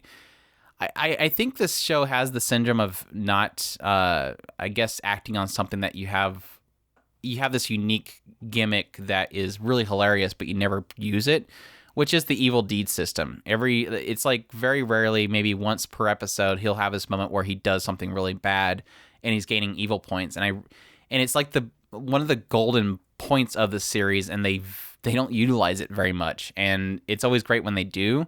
And maybe that's the idea, is just not kill the joke, and maybe I'm trying to force him, the writer, to have to kill the joke when he shouldn't. But that's always like the golden points. I do like the cast. I think they're great. Grim, I didn't think I'd care much for, but she's probably been a lot of the most hilarious moments of the series. Like learning about why she's in a wheelchair is absurd. Just her goofy nature is great. Rose is cute, but they haven't really done too much with her other than the fact that she really wants to bite everything because that's how she gains powers. Alice is very kind of deadpan humor. I love her mischievousness that comes out every now and then. So like I said, it has a solid cast. It has great gimmicks within it. It's just it's not always on full cylinders, and that's kind of the unfortunate thing. But I have had a lot of hilarious laughs out of it. Like them fixing the cube was hilarious. Them making it have like this terrible code word to activate it, so whenever they do the ceremonies, they have to say this thing that's inappropriate. Was great, and how that just causes a big uproar in the kingdom. But yeah, a lot of potential. Doesn't always seize on it. Has some lulling points, but there's a lot of hilarity that's kind of mixed in there as well. So definitely a huge step up from Konomichi Rise Up. I think if you had Konosuba over here on the left and you have Konomichi Rise Up on the right here, this one's falling like right in the middle. It's not quite to the Konosuba levels, but it's not, the disappointment that Konomichi was. So yeah, that's my thoughts on it. Check out Combatants Will Be Dispatched if any of that sounds interesting to you. Moving on, we have Tokyo Revengers. This one is streaming on Crunchyroll, and I'm not sure how long it's been running for, but it's being done by Studio Leiden Films. The source is a manga. And this one follows a guy named Takamichi. And Takamichi, at the current time, is, doing his daily routine, going to work, has a job where he just kind of is always apologizing. He's kind of is stepped on by everybody that he comes across. Just a very passive person that is always kind of being downed. And at some point, he is watching the news and he comes to find out that this local gang, the Tokyo Manji gang, is involved in a dispute, and his childhood girlfriend that he hasn't seen in like 12 years has been killed in this kind of conflict that's happening with the Tokyo Manji gang. And he's like, well, that sucks. And then he goes about his normal life. And at some point, he gets pushed in front of a train. And just as he's going to get hit by the train, he ends up waking up 12 years prior, back when he was in middle school. And it's, he's like, I'm not sure why I'm here. This must be a dream or something. And he's starting to kind of remember what has happened in his life when he was in middle school. A lot of his childhood, he's kind of left behind because at some point he was being bullied and under the kind of bullying of this building Tokyo Manji gang at the time, and he decided to move away from that town just to get away from it all. So he's kind of remembering all these things that he'd left behind. He's remembering his girlfriend that he left behind, and realizing at some point that he's basically reliving his childhood. And after, getting beat up by this gang, seeing his girlfriend again, he ends up helping this boy from these two bullies that were bullying him at this park, and kind of find out this boy that he saved was Naoto, which is his girlfriend's little brother. And he kind of tells him, like, hey, in the future your sister's gonna get killed by this gang, so make sure to protect her. I'm gonna probably die. I'm gonna die out as well, and 12 years later. And after kind of telling the brother, hey, look, protect your sister, they kind of come to agreement and they shake hands, and he gets transported back to the current times again. And he's been saved from the train by the boy, the girlfriend's brother, because he told him that he's going to die that day, so he saved him. But he says, I couldn't save my sister, so you can obviously travel back in time, so we're going to shake hands so that you can travel back in time and stop this Tokyo Manji gang from building so that you can save my sister. And so that becomes the idea of the story going forward, is that he's kind of learning about the Manji gang and what he needs to do in the future, and then he goes back in time to try to stop something that will prevent the Manji gang from happening, and thus save his sister, or save this girl. So yeah, kind of the underdog versus the gang, save the girl, travel time concept. As a lot of people have joked, it's basically Erased, but where the main character gets beat up every episode, which is very apt idea there. But yeah, I love this show so much, and then every now and then it does something that frustrates me, and yes, it has to do with time. My frustration really was I like the concept of him going back and reliving his childhood in order to prevent something that's happening in the future. It's just every time it jumps forward back to the future and talks about what has changed, that's always the point in which it rears its ugly head of, oh yeah, we're messing with time, and this is where things start, you start having conflicts of what would technically happen if he did something different in the past, and yet nothing has changed in the future. That doesn't make any sense. Or something very minor has changed, but not a whole significant amount. And that's where it's a great story. It's an underdog story. It's Save the Girl story. Everything in the past that's being told is so fantastic. The moments where something happens and you realize that they're in a very difficult situation, you feel your gut wrench. This is one point where the girlfriend, Hinata, he's just kind of just getting the attention of Mikey, who is one of the gang leaders. He gets the attention of one of them, one of the future gang leaders, and he's kind of getting into their group. But then she sees it as he's being bullied, so she comes in and slaps the guy. And you're thinking to myself, oh gosh, this is not good. You just slapped a gang leader. This is not going to end well. And it has that feeling of tension and gut wrench and that sense of drama and tension. And that's all well and good. It's just, it's always kind of, the only kind of upset that happens is every time it goes in the future and it talks about the changes that happen and how things change in weird ways that shouldn't. And that's where it gets difficult. Like, if you have him get into contact with this leader in the past, you would assume that once he jumps forward, he's leaving a self behind that will then get into the gang. But it almost plays as if he never talked to Mikey ever again after he went back to the future. So it's like that. You technically have a butterfly effect that you're not technically having change anything in the future besides one thing. Like, this whole interaction with one of the leaders should have changed things significantly, but all it changed was one person not killing somebody, one person not knifing somebody. Really, is all it changed, and that doesn't make any sense.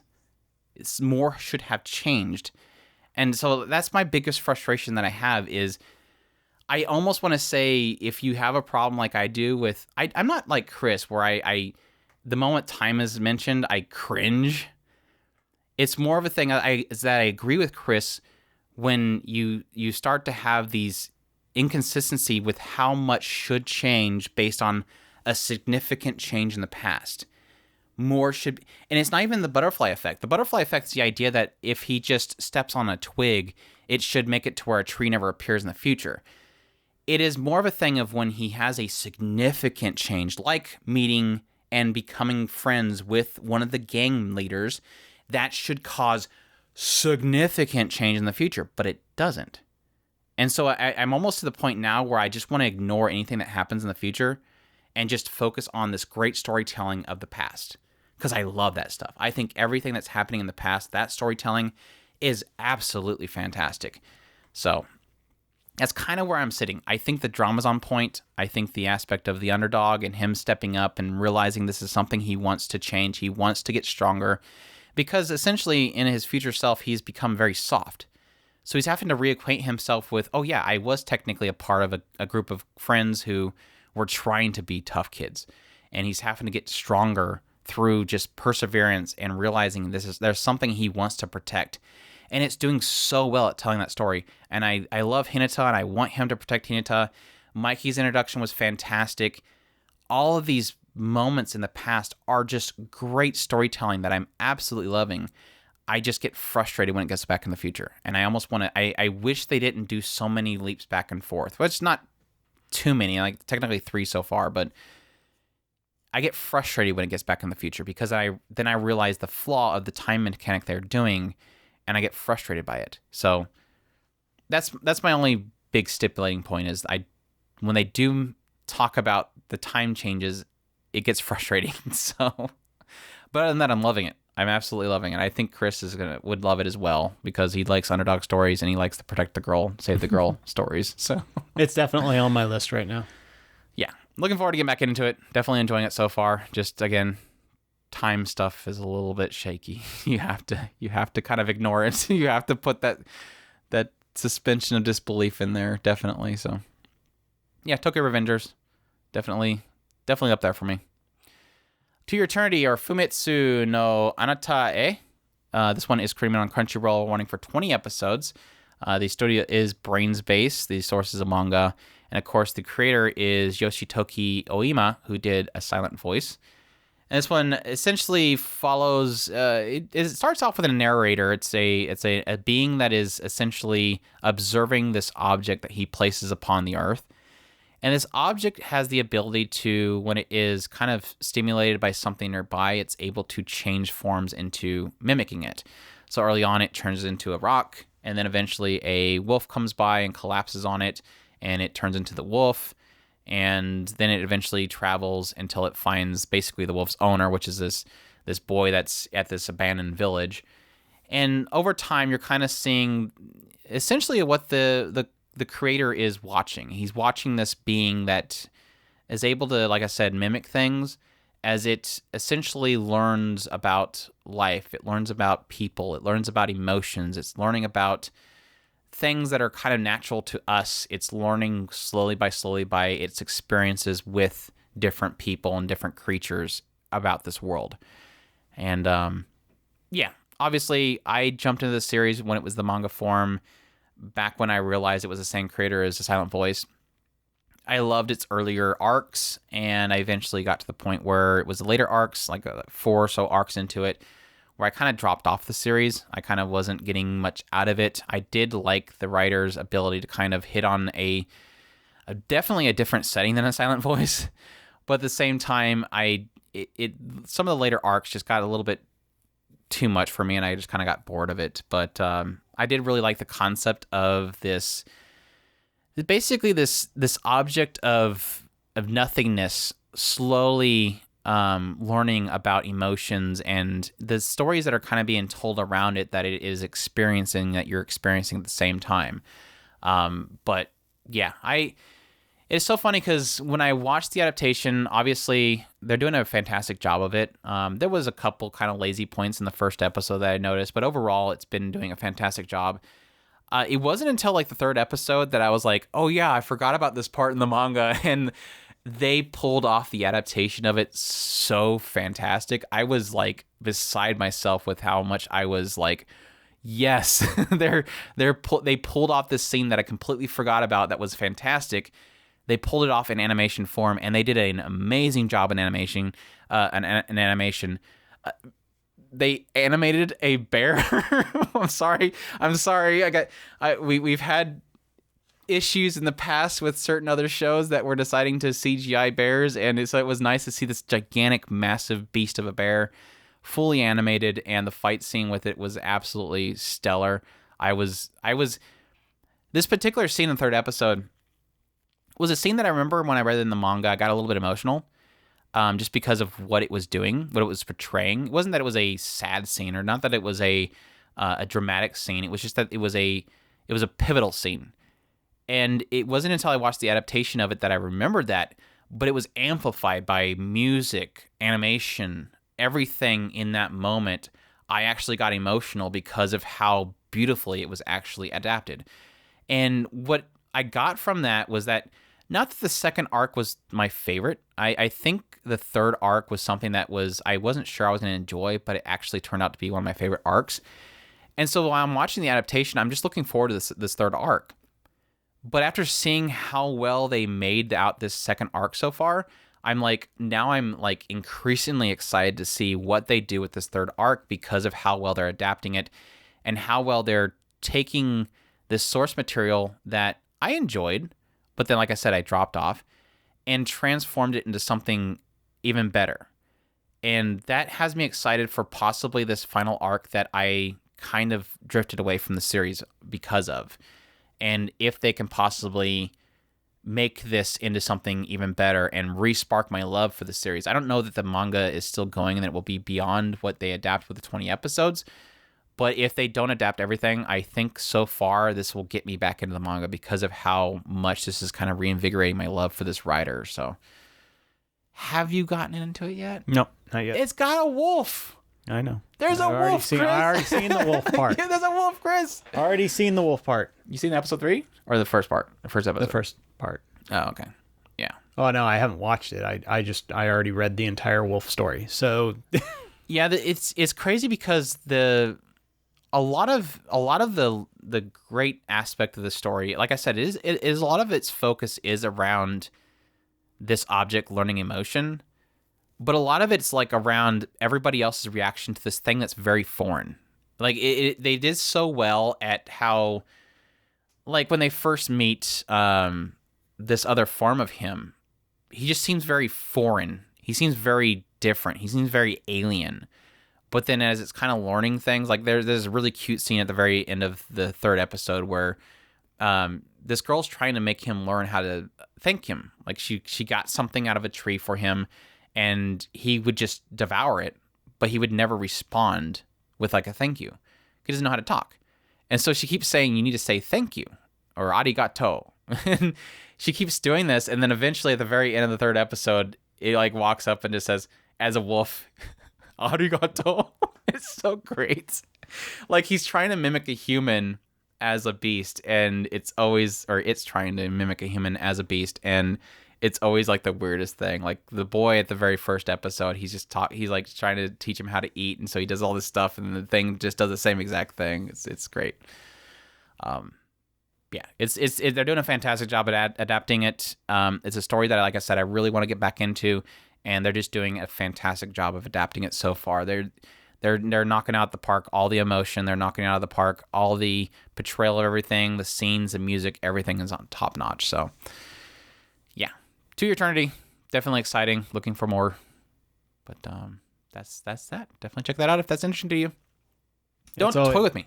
It's always been a frustration that I walked away from that series in general because I absolutely love the writers. Yeah, it's definitely different. It's definitely different. You're not schoolboy drama bullying story. It's definitely and like I said, I want to, like we talk about with like the creator of Flowers of Evil, and how he always kind of sticks with this idea of the dirtiness of humankind. And even though it seemed like he went like completely left field getting into happiness where it gets into vampires, he always still seemed to have that sense of dirtiness with his writing. And so it's always nice when these writers that you fall in love with kind of go a different direction, because they always seem to kind of fall into, like the creator of Nice Sidonia, he always seems to kind of fall into sci-fi and that kind of stuff, and bioweapon. With A Silent Voice and going into To Your Eternity, it's like such a stark change of writing, but it still has the human emotion in there that you do want to support them doing something different, but you're always looking for that same feeling you have from their previous works. Right. So I guess I want to support it for that aspect, but at the same time, you do kind of want to find that same joy that you found before. So, yeah. Don't Toy With Me, Miss Nagatoro is our next one, or Ijiran Naide, Nagatoro-san. This one is streaming on Crunchyroll, running for 12 episodes. The studio is Telecom Animation Film. The sources of manga. Genres are slice of life, comedy, and romance. And this one follows a guy named Senpai. Doesn't really give him a name. He's just known as Senpai by Nagatoro. This guy is basically, in the opening scene, he is trying to study alone and quiet in the library. And as he walks in there, he finds that it is full of 3 gyarus, very kind of very loud girls that are just kind of laughing about things. And he's trying to just do his studying off the side without getting bothered by it, but he's kind of course, getting agitated by how loud they are. And at some point, some girl comes over to grab a book, and he knocks over his bag, and his manga that he's been creating has kind of spread out, and all the girls start, talking about it and laughing about it and making fun of his work. And as all the other girls leave, one of the girls, Nagatoro, stays behind and starts teasing him, talking about his work and the kind of the stupid aspects of what he's writing and how unbelievable it would actually be. Kind of, she tries to play out one of the scenes and realize that he's kind of trying to self-insert himself, and that he would never really kind of pull off a line that was in the thing. It was something about, like, one girl was like, I've given up my entire femininity so I can become a fighter. And the guy's like, no, you're still beautiful, or something like that. But he couldn't pull off it. And this kind of turns into a thing where she kind of just keeps teasing him. And in the kind of the early first episode, it kind of just really turns into her bullying him to the point where he's just in tears, and she keeps doing this. And eventually, as it kind of progresses, you kind of see that she kind of starts seeing those borders that she kind of stops at. You start seeing that she kind of is embarrassed by, trying to push him to be forward. And then when he is, it kind of embarrasses her. So, and then eventually you get the other girls kind of being included, in how she doesn't want them to tease her or tease Senpai because Senpai's hurt. So what's your thoughts on Don't Toy With Me, Miss Nagatoro, the controversial one? I have came a long way on this show. That first episode was really, really hard to do. I don't know how to better describe it. And it really just comes down to the first episode, she was just flat out bullying him. And in the latter episodes, you start to see more of because when I first told Andrew how I felt about it, it was like I couldn't get a read on her, and it really comes down to that. In the latter episodes, you start to see that she is more just interested in him. Yes, there's a lot of it. She points out she just loves his reactions, and then her friends pipe up in the same thing, and that they like his reactions. But you do realize that Nagatoro, it's more than just the reactions. She does actually have a thing for him. And as things start to kind of more, you start to feel the humor of how this show is working. she's changing over time, and at the same time he's changing, and that goes to show you how much of a more well written that this is. It's not just a matter of bully and then, well, he likes to be bullied and she likes to bully, and so therefore, yeah, there is that to an extent, but at the same time, it's more than that. They obviously do have a like for each other, whether it's a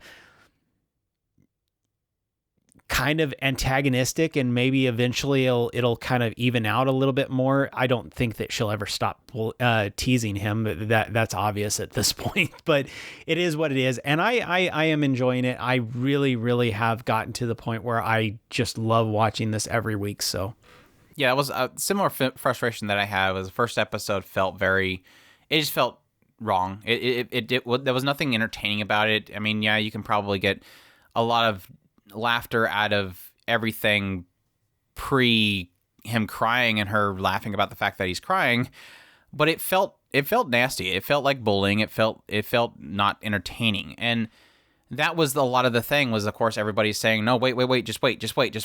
So it's like, okay, obviously something's going to change here. But it was kind of a nice thing because it feels like to me that it's kind of changed from she was really nasty to him, but turned into she was nasty and now she likes him. And there's nothing wrong with a story being told about a bully turned romance, which I think is actually pretty cute. It is something that definitely seems like it's going in the route of, is where she went from, he's really fun. It's fun to see his reaction to, okay, now I'm kind of seeing that I like this guy. So when it gets to the point, and they even had a moment where he started getting emotional and she stopped. She realized I've gotten to that border again, and she didn't push him to the point where he was in full-on tears. And so you're seeing that she does not want to hurt him. She just has fun with him. And it starts really quickly turning into a thing where, yeah, he's starting to get more gutsy. He's kind of improving himself because he's getting stronger. But at the same time, she's learning her boundaries and where she really shouldn't go. Because obviously, through what we see in other scenes, when she's with other people, she's kind of bored. She doesn't really like, being around other people. She's on a double date. She's just really bored of the guy, and she acts different.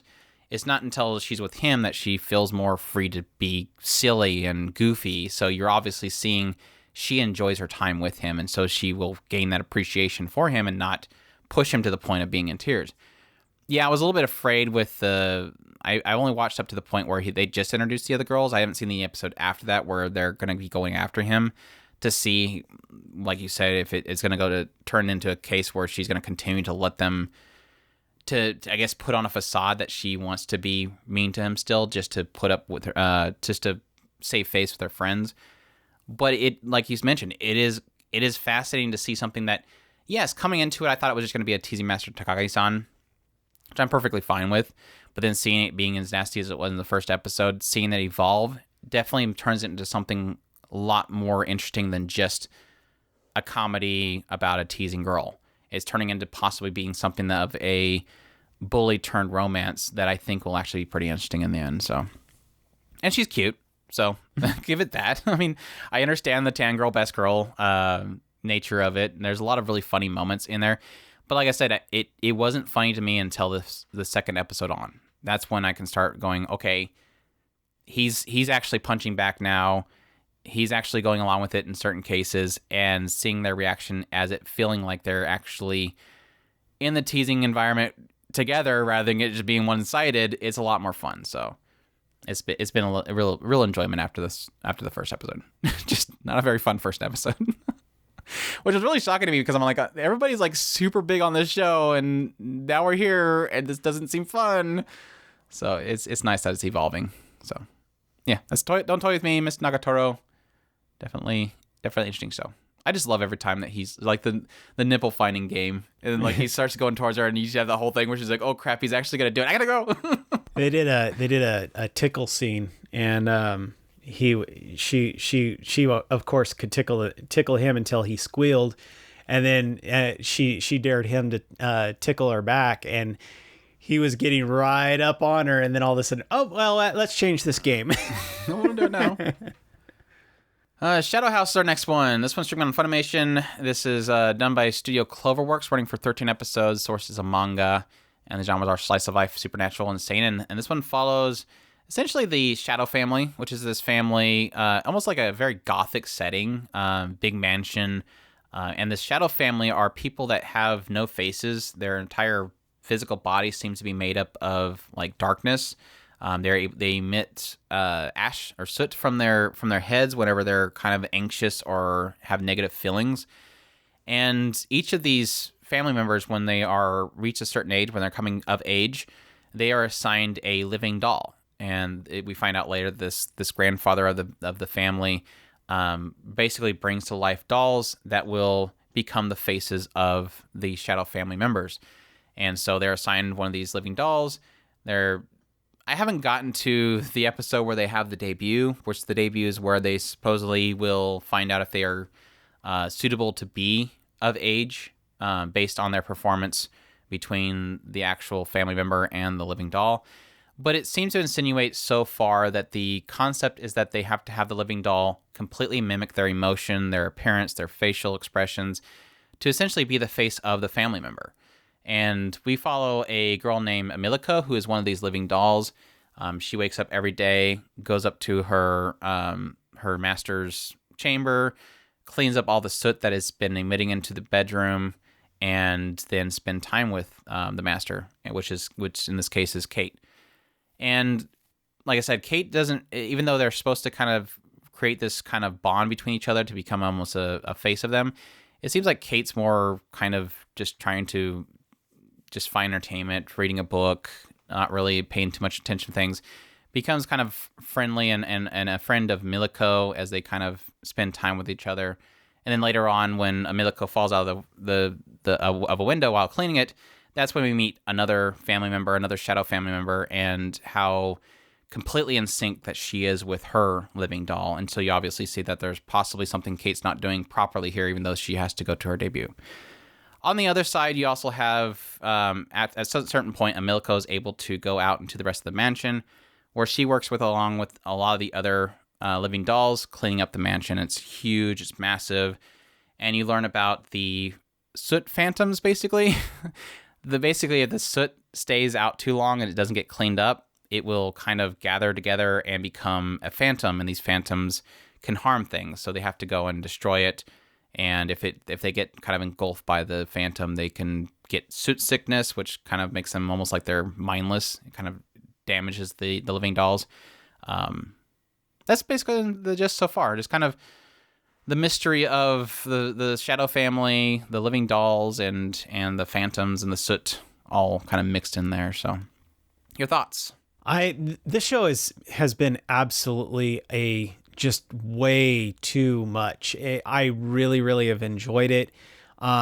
It constantly going from scene to scene, running through different things in my head of what could this mean? What could that mean? And I absolutely love it for that. I've gotten had so much fun, at the time we were texting back and forth. Does it mean this or that? And it's been too much fun throwing ideas back and forth with Andrew. So yeah, love it. Can't wait to see more, and hopefully get some resolution to a lot of these different questions that we have. Yeah, it's definitely a gem, one of the gems of the season. I was going to say the gem of the season. It's definitely a gem of the season, and I'm absolutely loving it. The mystery is just all over the place. The intrigue, what is around the corner. It's got like so many layers to this onion of a show or a story or manga, and it's slowly unpeeling it and going to each layer, and you're learning things as you go along, and it's adding more mystery on top of that. As you unpeel this layer, you find out there's another layer that's underneath there that's involved with that you want to get to, and that's definitely what it's doing, and it's doing it in spades. Cloverworks returning after like 2 phenomenal shows last season, coming in with another phenomenal season episode or show this season. With the animation they're doing with this show is top notch. It's got a great style to it, very gothic, very kind of dark tone to it. Yeah, it's hitting on all cylinders, and I'm loving the mystery of it.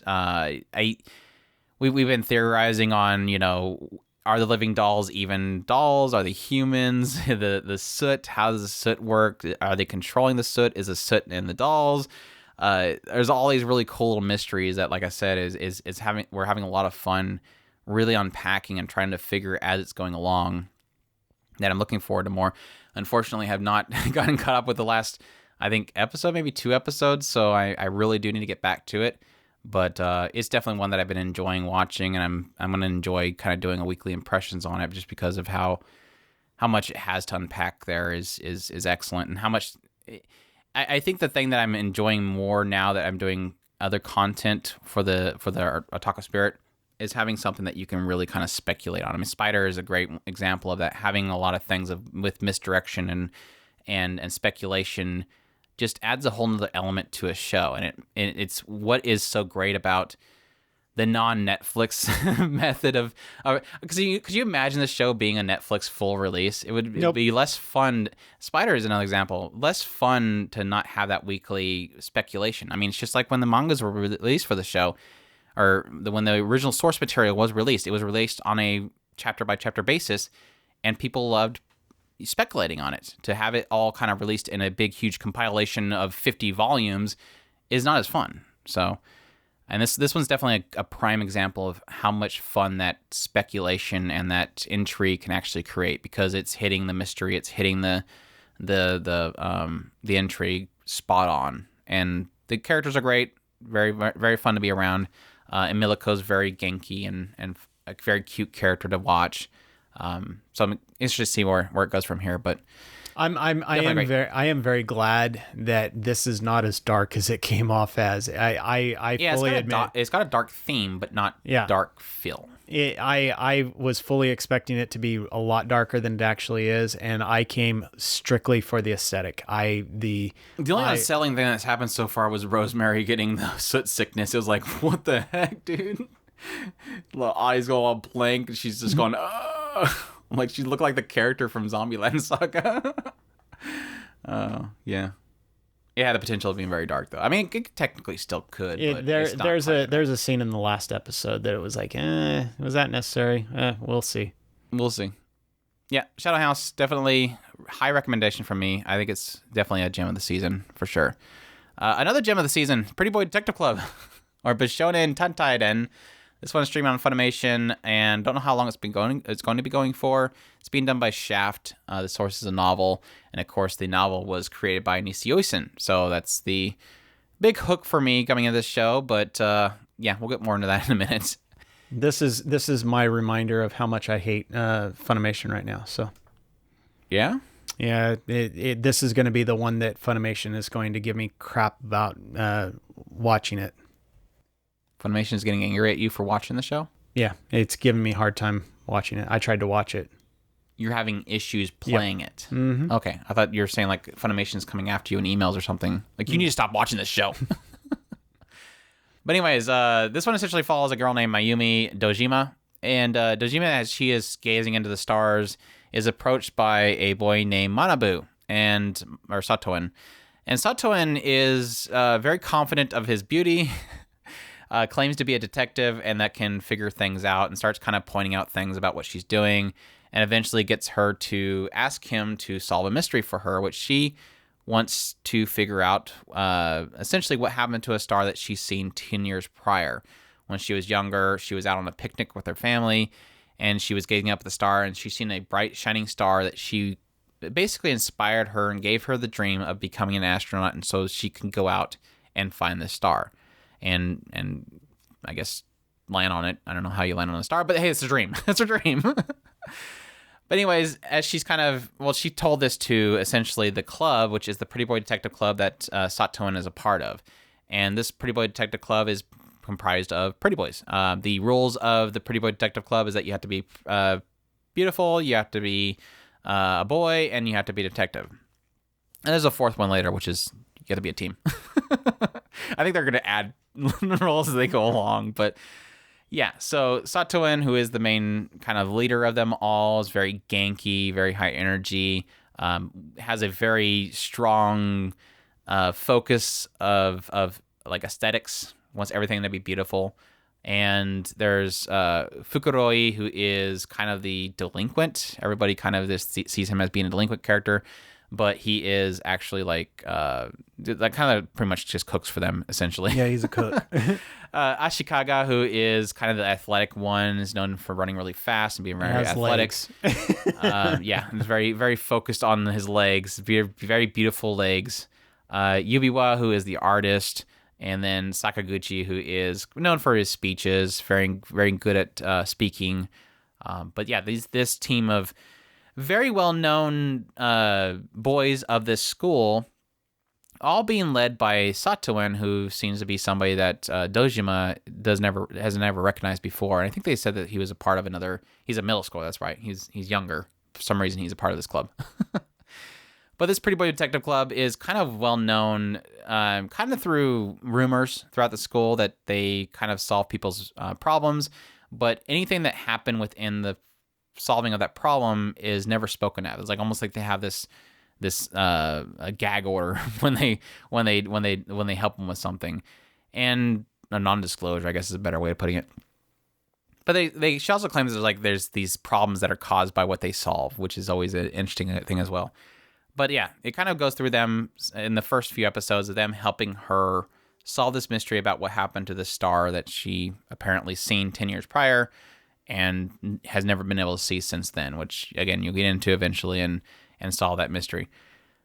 But yeah, of course, going into the show, did you want to start? How far did you get into it? Only the first episode. Really? I tried to watch more, and they gave me problems. You just got to turn on your computer and watch on your computer. Yep. That's what I do anymore, is watch on my computer. But no, I'm absolutely... Obviously, the initial draw is Nishioi-san. We've loved Nishioi-san for the Monogatari series, Katanagatari. He's an absolutely fantastic writer. A lot of his ability is in a lot of wordplay. A lot of it is in taking archetypes and breaking them. And that's, of course, what I was obviously very intrigued by with this particular series, because we're taking a writer who is probably most well known by the Monogatari series, which is basically a harem show with a main protagonist with a whole bunch of different archetype girls and messing with all those archetypes. To have him go into doing a basically reverse harem where you have a female protagonist and a whole bunch of male characters, all archetypes of typically popular male archetypes, how he is going to possibly twist that. And it was funny because when I got, first couple episodes, the thing that I noticed was that he was already kind of breaking the typical female main character, which we joke a lot about calling the Brooks character, which most of these reverse harems have a female main character who is basically dumb as bricks. They just get pulled along by the male characters and have no personality or basically say anything to indicate that they have a mind of their own. And he quickly started kind of chipping away at that and having her outburst and say something about hating things that are beautiful or pretty, and asking for things and being very kind of dominant in a certain way. And so I kind of started seeing inclination or an indication that he's going to be doing that with those particular characters. I unfortunately have not got far in enough to really start seeing him really kind of break characters, but he's already made me fall in love with one of the characters that I immediately at the very beginning didn't think I'd ever care for, which was Satoen. The moment that they took the characters out of the club room and had them start interacting with other people, that's when I really started seeing his writing taking off. And like I said, I fell in love with Satoen because of his absolutely absurd Genki nature, going to the Nishioi-san absurd furthest distance that he usually does. And that was his interaction with this lady that was the leader of this 20s group that was trying to capture Dojima. And like I said, that conversation was like, this is the writing. This is where I love Nishioi-san. And admittedly, I wasn't really too attached to the show until that point. But that was the point in which I realized, okay, here's Nishioi-san. This is great. This is what I'm looking for. And I'm at this hesitation point where I'm like, this third episode, I think it was the third episode. This episode was fantastic. This was Nishioi-san at his best. Anything prior to that was just me looking for Nishioi-san. So I'm at this trap point where I can't really say this is gold yet, because I need to see him do stuff with the other characters and what he's going to do going forward, because he's got me trapped now. I'm invested, but I need to see if he continues that going forward. So I just want to put that preface out there. I wasn't fully invested, but for the fact of the writer until that 3rd episode, and I need to see more to see if his writing will really start blossoming from that point I'm on. pretty sure it was the 3rd episode, because you were making promises of Nisio Aisen by episode 3, and I was like, oh, okay, I guess I'll go back and watch it. Yeah. This is definitely one I would enjoy kind of sit down and watching with Chris too, because I'm sure he'll probably see things that I don't see. Like I said, me pointing out, I don't know if you got the same feel of Dojima as her kind of outburst was kind of that feeling of them, because she felt like a Brick's character up to that point that she outburst. And it was like that moment where I go, okay, she's not gonna. This is where he's gonna possibly break her out of it. When she was getting ticked off at Cook Boy because they're making fun of her dreams or something like that, and then they pointed out, no, she's the one who's not respecting her dream or something like that. That was a later point, but I was talking about the one earlier than that where Manabu was talking about things that are pretty, or I think he was talking about her eyes because she hated her eyes. And he kept talking about her eyes and how pretty they were, and she said that she just kind of outburst that she hates pretty things, and she kind of just yelled at Satowin, and everybody started laughing at the fact that she snapped at him. But yeah, it's not a big thing, but like I said, it's those little things I notice in his writing that he's obviously doing it for a reason. And I'm so like I said, I'm looking for him breaking the Brick's character. And before then, she didn't have really much personality to her, and it was at that point where I realized, oh wait, she does have. This is her saying, this is her outburst, is her basically them pointing out that she's not just being, dragged along. Yeah, basically. She does get swallowed up by the characters very quickly, yeah. and then every once in a while she pipes up, and it's like, okay, you do have something to say, but yeah, she does get swallowed by the. Just remember, because we're coming from other shows where literally Bricks, they have zero personality and zero say. Yeah, they definitely do have a lot of but then again, Genki character pretty much dominates outside of the legs. The legs swallow this scene a lot too. So visually, the legs take up the space. Loud or audibly, the Genki does. Yes. Yeah, good stuff. It was so funny because at some point she starts realizing that people are following her, and so she's panicking and running away, and then suddenly on nowhere, Ashikaga shows up and he's on a bike, and the way that, because he's like a super sprint super speed biker, and you know how they usually they have their butt way up in the air and they're way forward. How do you get a girl to ride along with you when you're doing that? He pick her up with his legs. No, she basically like hugs his neck and wraps her legs around his belly, and so he's riding with her like in a very kind of compromised position. It was just hilarious seeing him speed around with her like just holding on for dear life in a very compromised position. Yeah, it's great. Definitely looking forward to more. But yeah, that's Pretty Boy Detective Club. Hopefully another smash hit by Nisio Aisen, but we will see. We'll see. Moving on, we have Vivy Fluorite Ice Song. This one is streaming on Funimation and being done by Studio Wit Studio. The source is an original. The creator, the two creators behind this is Tappei Nakatsuki, who is, of course, the creator of ReZero and Warlords of Signifa, and Eiji Umehara, who is the scriptwriter for ReZero and Beelzebub. And this one takes place in a future where mankind is developing AI. And it kind of starts off by explaining that mankind were, developing AIs to handle multiple things so they can be very versatile. And at some point they realized that giving different missions for an AI to handle was not good. It wasn't working out. They showed this robot that was doing computer work, and then he was responding to a baby crying in the crib, and he turns around and tries to type in the air to see if it can fix the baby. So they realize give them one focus, one mission is the best way for these AI to work. And so every time an AI is created, they give them a mission, and the mission could be, mop floors or do coding or something like that, and that's their mission. And we follow a girl named Diva, and she's created with the sole mission to sing and create smiles. And so she basically starts to kind of, as she lives her life at this particular theme park, her daily focus is to kind of almost mimic what mankind has done with idols and be kind of like an idol so that she can sing and make people smile. She's not very successful. You see that her audience isn't very big, but at some point, at the opening scene of the entire series, you see that in the future, 100 years in the future, all the AIs pretty much uprise and start slaughtering humans without even blinking. So just like this scene of this massacre happening at this theme park, there's just robots just pummeling people in the head and killing them just without any question. And as Diva is doing her 100 years prior, as Diva is doing her performance, eventually this code appears in her archive, which is called Matsumoto, and it was sent into the past by a Dr. Matsumoto to make contact with Diva to tell her to essentially change time, to do different tasks in order to change time so much that this catastrophe doesn't happen in the future.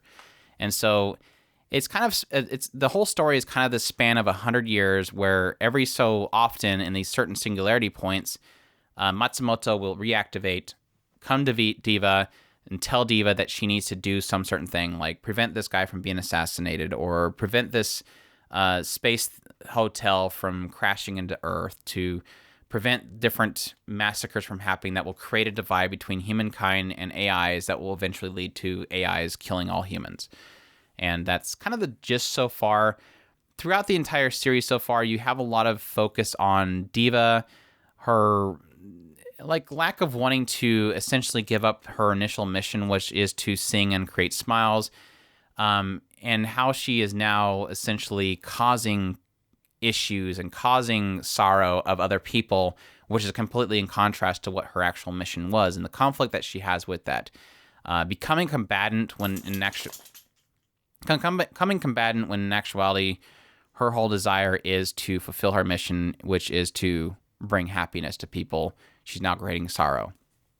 And that's been, like I said, a lot of the focus of it, a lot of AI learning emotion, the advancements in technology. This is one that technically is touching on the aspect of changing time, but because it's so focused on the past and as it's building up to the future, rather than it being a focus on what happens in the future, it doesn't have the same problems that I was mentioning with like Tokyo Revengers, where you start having those conflicts that are happening. This is sticking to one singularity, and so that kind of keeps it from having that issue. It has already acknowledged the idea of parallel timelines. So essentially, the moment that she changed something in the past, they're now on a different path, and that different path is causing different things to happen. So it doesn't have the same trappings of time that you would normally get. It's just literally how can we direct this path of history in a different way? So like I said, I don't have much problems with the time as I did within. It looks great. Visually, it has a very unique art style to it. It is interesting because a lot of the combat sequences are great. The music's fantastic. They do play a little bit on like high techno stuff with certain action scenes. There is this kind of interesting desire that the creators have with every now and then kind of showing the AIs themselves where they're like hyper detailed. And it's very intriguing the why they do that. And I kind of think that they're doing that specifically to kind of show how that they are still AIs and not really human. But it's always beautiful. It's very interesting that they do that. The stories so far are really interesting. Like I said before, a lot of each one of the arcs are really kind of focused on certain set time periods. Like I said, you have the initial arc, which is the introduction to everything, where Diva is first confronted by Matsumoto, and she's supposed to protect a guy from being assassinated. Then it jumps forward 15 years, and suddenly you kind of see a little bit of what has changed due to what they did before, and then go on from there to kind of go on to the next mission, which the second one was to keep this Sunrise Hotel from crashing, which, by the way, yes, we all get it. Gundam reference, a huge space colony-looking hotel is going to plummet onto Earth, and it's called Sunrise. I had a huge chuckle at that.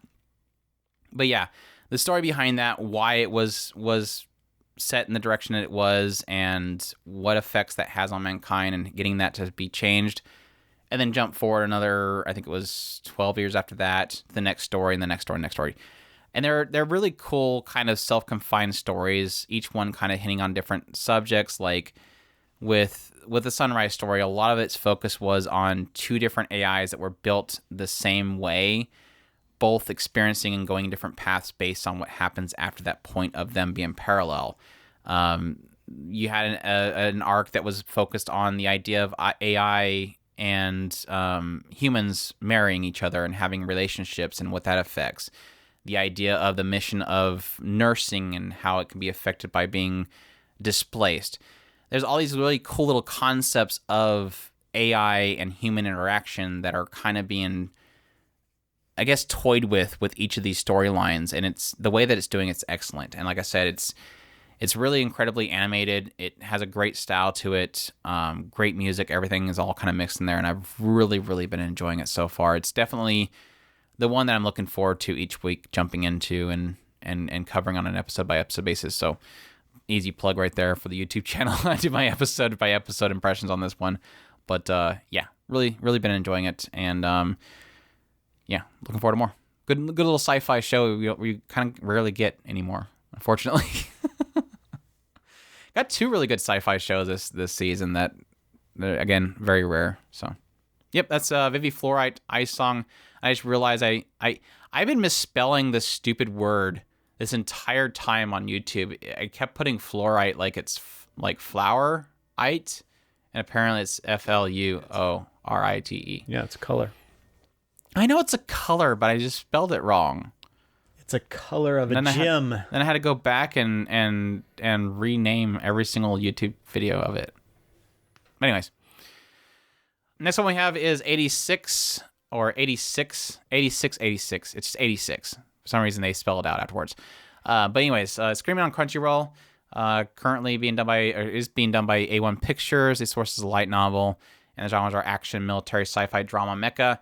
And this one takes place in the kingdom of San Magnolia.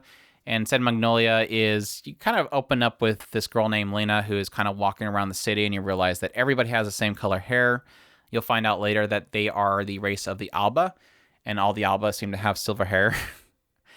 You quickly, I think in the second episode, you get kind of a brief backstory of how everything got to where it's at. And essentially how it happened was, quite a while back, they had this neighboring kingdom created these drones called the Legion, and these Legions were basically unmanned machines that were sent out on the battlefield to fight and take over other neighboring countries. And so the San Magnolia has been fighting the Legion for some time. We also find at some point the Legion that this other kingdom had created eventually overthrew its own kingdom, so now the kingdom is destroyed and it's being overrun by this Legion that is spreading to neighboring countries. And so the San Magnolia has been fighting the Legion. At some point, the San Magnolia had, when their armies were getting devastated, they decided to enact two things. One was to pull all the Alba and relocate them into 85 districts in this kind of protected zone. And then they took all the other races and put them into this area called the 86th district. And those 86 will now have to fight the Legion while the Alba in the 85 districts enjoy peace, basically. You'll quickly realize that, like, the news is claiming that everything that's fighting the Legion are drones, so there's no casualties on the battlefield. Well, in actuality, the military knows what's going on. The military is actually forcing the 86, which are humans of other races, to fight the battle for them in the shadows, basically. Lena, who is part of the military, she knows what's going on. She's very much disgusted by this aspect, whereas everybody else in the kingdom that knows that what's going on view the 86 and these other races as kind of pigs. Like they're not even human. Send them out on the battlefield, let them get killed. Who cares? Whereas Lena, based on her kind of experience with her father, has realized that this is kind of wrong and that they are actually humans out there fighting the battles. Well, Lena, being a part of this military, she is a part of this group which are called the Controllers. And the Controllers will put on this device called the Pararade, which will allow them to see their platoons or hear their platoons, basically hear what the platoon's hearing. So she's able to kind of tap in and talk to them on the battlefield, hear what they hear, and guide them where they need to go on the battlefield while they're on the battlefield in these kind of very archaic and not very well designed machines trying to fight to survive and fight off the Legion. And so you kind of get this picture of two different perspectives. And essentially, you have Lena, who is in the safety of the 85 district, enjoying the luxuries of that life, while at the same time experiencing through this para-raid system, conversing and helping guide the 86 who have to go out there and fight for a bunch of people that don't even know they exist or appreciate what they do. So it's kind of creating that kind of contrast between the two sides. Her inability to help them any more than what she does, but being upset at it. While at the same time, they view everybody within the 85th, all the Alba basically, as disgusting pigs as well, because they're sending them out to die. So yeah, it's basically the gist so far with 86. That was a lot to go over. But this is similar to Vivy, the other sci-fi show of this season that I'm absolutely loving to death. Part of that has to do with Sawano Hiroyuki's music being in here. Part of it has to do with the fact they're using Sawano Hiroyuki's music here excellently. And then partially because I'm really enjoying, despite this being kind of the idea of a war and battles and combat, a lot of it is focused on really the drama points that are surrounding this whole setup, which is essentially one race pushing another race out and forcing this other race to have to fight for them. The fact that their unappreciated deaths are happening, getting into the Legion and possibly some interesting elements of how they continue to function. Lena and her difficulty in that she sees them as humans, but at the same time, she is technically sitting amongst other people who believe they are pigs. On the opposite end, the 86 not liking her because she is essentially in a ivory tower, looking down on them as they protect the tower, which is, yeah, you can't really say you're going to be truly very happy with that concept whatsoever. I was afraid coming into this show that this would essentially turn into a death per episode type of series, which, things like Pilot Love Song kind of dug in on, where you would have, the episode opens up, get to know some character dies at the end of the episode, you're supposed to cry. But it really hasn't relied on that, and I'm really appreciative of that. Like I said, I've been really more enjoying the drama beats of it, getting into the history of Lena, getting the history of Shin, the Alba, the 86, all these other races, and this conflict that's happening between the two of them, and appreciating what each side has to offer. And I'm looking forward to the future, because they've already kind of hinted at aspects that will essentially drag the war out, which would possibly force the Alba to have to do something, which I'm really curious how they will handle that, how Lena would possibly bring that attention to the rest of the Alba. Will that veil that's covering the eyes of all the citizens have to be pulled away for them to have to do something? It's opening the doors from some really great possibilities. I'm hoping it pulls it off in the end. It is technically supposed to be a 2-core series that will be split. That sucks, but at the same time, if they keep up the quality they're doing now, I'm perfectly fine with it. It does use CGI for the mechas, but it does a pretty good job of kind of pulling off that animation quality. It is technically playing a little bit too much in the hyper detail, which does conflict a little bit, but I think there's so much polish in the animation outside of the CGI that it helps it kind of blend in better. So yeah, again, this is another one I'm doing weekly impressions on, so definitely check out my videos on that. I am really enjoying it, and you can get my extended spoiler thoughts on that series. But yeah, really enjoying it. Unfortunately, as a series, it's hard for me to recommend to Chris, even though I really enjoy it, because it does have cute girls dying. Cute girls will be lost, probably. So yeah, there you go. That's 86. Next one we have is Duran, the Princess of Snow and Blood. Did you check this one out? No. Oh my gosh, this is a great series. You should have checked it out. I'm just joking. Studio is back in record. Source is original. The genres are action, historical, supernatural. And this one's another one that takes place in a fictional 1931, so fictional history kind of thing. In this particular setup, it's the 64th year of the Meiji era, and Yoshinobu Tokugawa has remained in power. Japan is still kind of closed themselves off from the rest of the world. They have a secret source of power that they are utilizing that is kind of helping them sustain themselves. And you kind of see little inklings of different people not being very happy with this. So there's a little bit of uprising happening. But most of the focus is following a secret organization known as the Neo. And the Neo is basically a bunch of people that their sole purpose is to work in the shadows to protect the head of state. And one of the characters that we follow is, or the main character that we follow is Sawa Yukimura. And Yukimura is a part of a tribe that has this interesting ability about them. It's called like the Blue Blood or something like that. The Karasumori clan, which has this, again, this kind of blue blood, which allows them to almost kind of pull out this inner power within themselves to make them incredibly powerful and fast and everything like that. And you'll see if you watch the show, she every time that she goes into battle, this bird will land upon her shoulder. This kind of blue flame will envelop her, and then she becomes really powerful. And it kind of just follows her as her main focus early on. And this is something that I kind of wanted to go back to see where the show would go following the 4th episode, because by the 4th episode, it really does feel like her main focus for the opening of the show is kind of completed.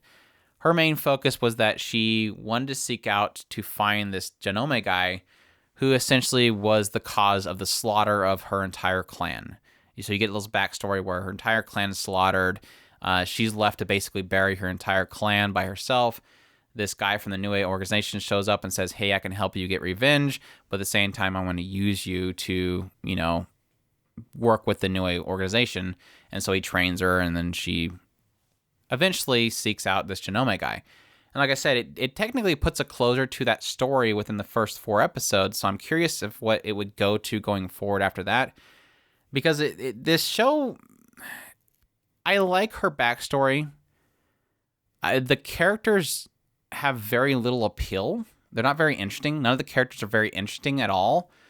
Her backstory was interesting, but everything else in between her backstory shots very kind of shrug. I mean, a lot of the episode by episode main story arcs are not very interesting, and the stories that we're telling were not very interesting. It kind of has the same. I have the same feeling with this one as I do with Mars Red. There's very, very a lot of similarities between the two of those shows. It's like you do have like these 1 or 2 arcs that are cool, but everything else was very blah, and that's really where I struggle. I do like the setting, I like the concept there, but the storytelling and everything in between is just very kind of shrug. And that's kind of where I lay with this one as well as Mars Red. Is it has a lot of potential there, great setting, great alternative history, kind of sci-fi, not sci-fi, but supernatural-ish. But just nothing to keep my interest very much. I do like the art style. It has a very kind of old school art style to the character designs.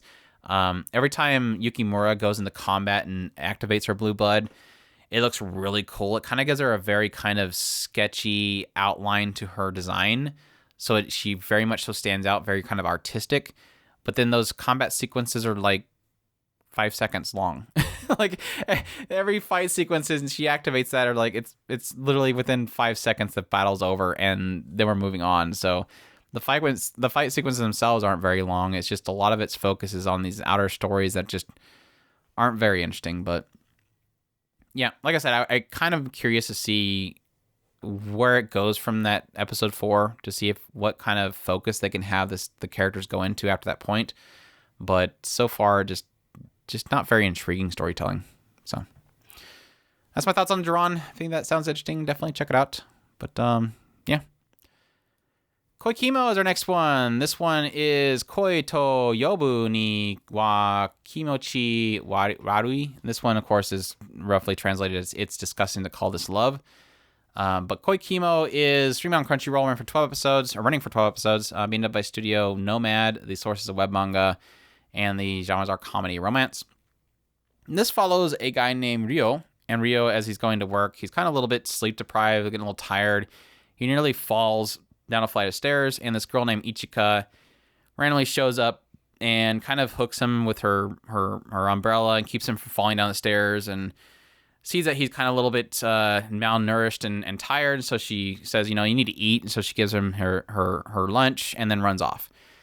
And then later on, after Ryo goes to work and eats the meal and then goes home for the day, he goes home and ends up running into Ichika again, who's at his house because Ichika knows his little sister, Ryo. And so they kind of have a meeting again. And he's kind of seen as a womanizer. He kind of just sleeps with a lot of women, doesn't really have any kind of connection with any of them, but kind of tries to, bedazzle Ichika with his charms and his wiles, but she's kind of like, no, you're kind of creepy. That kind of just sparks this, I guess, inner sadistic self of him where he just instantly falls in love with Ichika and starts trying to pursue her. And so this kind of similar thing we're kind of struggling with here is that, yes, this is another age gap type of story. He is 27 years old and Ichika is 17 years old. But he's kind of doing little kind of things to try to charm her into falling in love with him by like sending flowers every single day to her house, and kind of doing nice things for her. And all the while she kind of just keeps ignoring him and saying that she's not interested. But yeah, this doesn't really stop him. So did you watch this one, Koikimo? No. You did not. That's surprising. No, I didn't. That was a surprising one. First off, the sound is terrible. The audio quality is terrible. It did seem like after like the 4th episode, it seemed like it was getting better. But yeah, the Ryo's voice actor sounded like he was recording in like a bathroom or something, and everybody else kind of was normal audio quality. The music balancing and stuff like that was way off. The intro music is way loud compared to the rest of it. So yeah, first off, audio quality is terrible. The visuals is okay. I mean, it's a rom-com, so I'm not expecting too much of visual wise. It just works. But other than that, I really enjoy this show so far. It is absolutely really, really adorable. And I think it's helped by the fact, yes, you do have another age gap story, but Ryo isn't really kind of like overly advancing on her or anything. He's just kind of just charming her. And you kind of see a little bit in the fact that his life has changed so much since he met her that it's kind of adorable in that aspect. And the idea that he seems like he was just kind of going by day, not really paying attention to much around him, to kind of having a little bit of sunshine put into his life. And his sister obviously sees that, and that's why she kind of pushes them a little bit from the sidelines, is kind of seeing this brother that she's always been with, who's always been silent and very kind of, womanizer and not really paying much respect to anything around him, suddenly, asking her questions about this Ichika girl and them, helping their bond a little bit improve. So it's really cute in that regard. Seeing this guy kind of have some kind of sunshine brought into his life. Ichika and her responses to all these things that he's giving her, and her kind of being, her opinion being shifted a little bit based off of that. Her struggling with work or school, and him kind of, creating a huge study guide for her to go through, and how cute the study guide is. It's just got a lot of really cute moments that really make me smile the entire series. So it definitely is a very cute rom-com. Very much enjoying the series overall. So yeah, if that sounds interesting to you, definitely check it out. It's definitely a recommendation for me. I think the only thing that's kind of a little bit questionable is having like this aspect of there is another love interest involved in the story that does like Ichika, who is her age. And having this 27-year-old basically almost like intimidate this boy into leaving her alone, even though he's, 27 years old. But I mean, if you can look past that age gap aspect, it's a really cute story, and I'm really enjoying kind of the moment-to-moment interaction between the characters. So, yeah, definitely solid. I guess the kind of more interesting side outside of the cutesy rom-com stuff is just kind of seeing. I'm interested to see how they unfold Ryo's story, because it's obviously showing signs that he was kind of I want to say a bad person in the past, but not really. And his father hated him for what he was doing with women and stuff like that. He gets kind of off-putting how intimidating he is with like Kai and this other girl that shows up that is trying to tell Ichika what kind of a womanizer he is. So he seems like he's like a dangerous person at times. And I'm curious if that will turn up anything, or if it's just a kind of a throwaway aspect of him having this kind of more mean side to him that comes out every now and then. So, yeah. Really enjoy it, though. That's quite chemo. Definitely a cute moments show, if you want to check that out.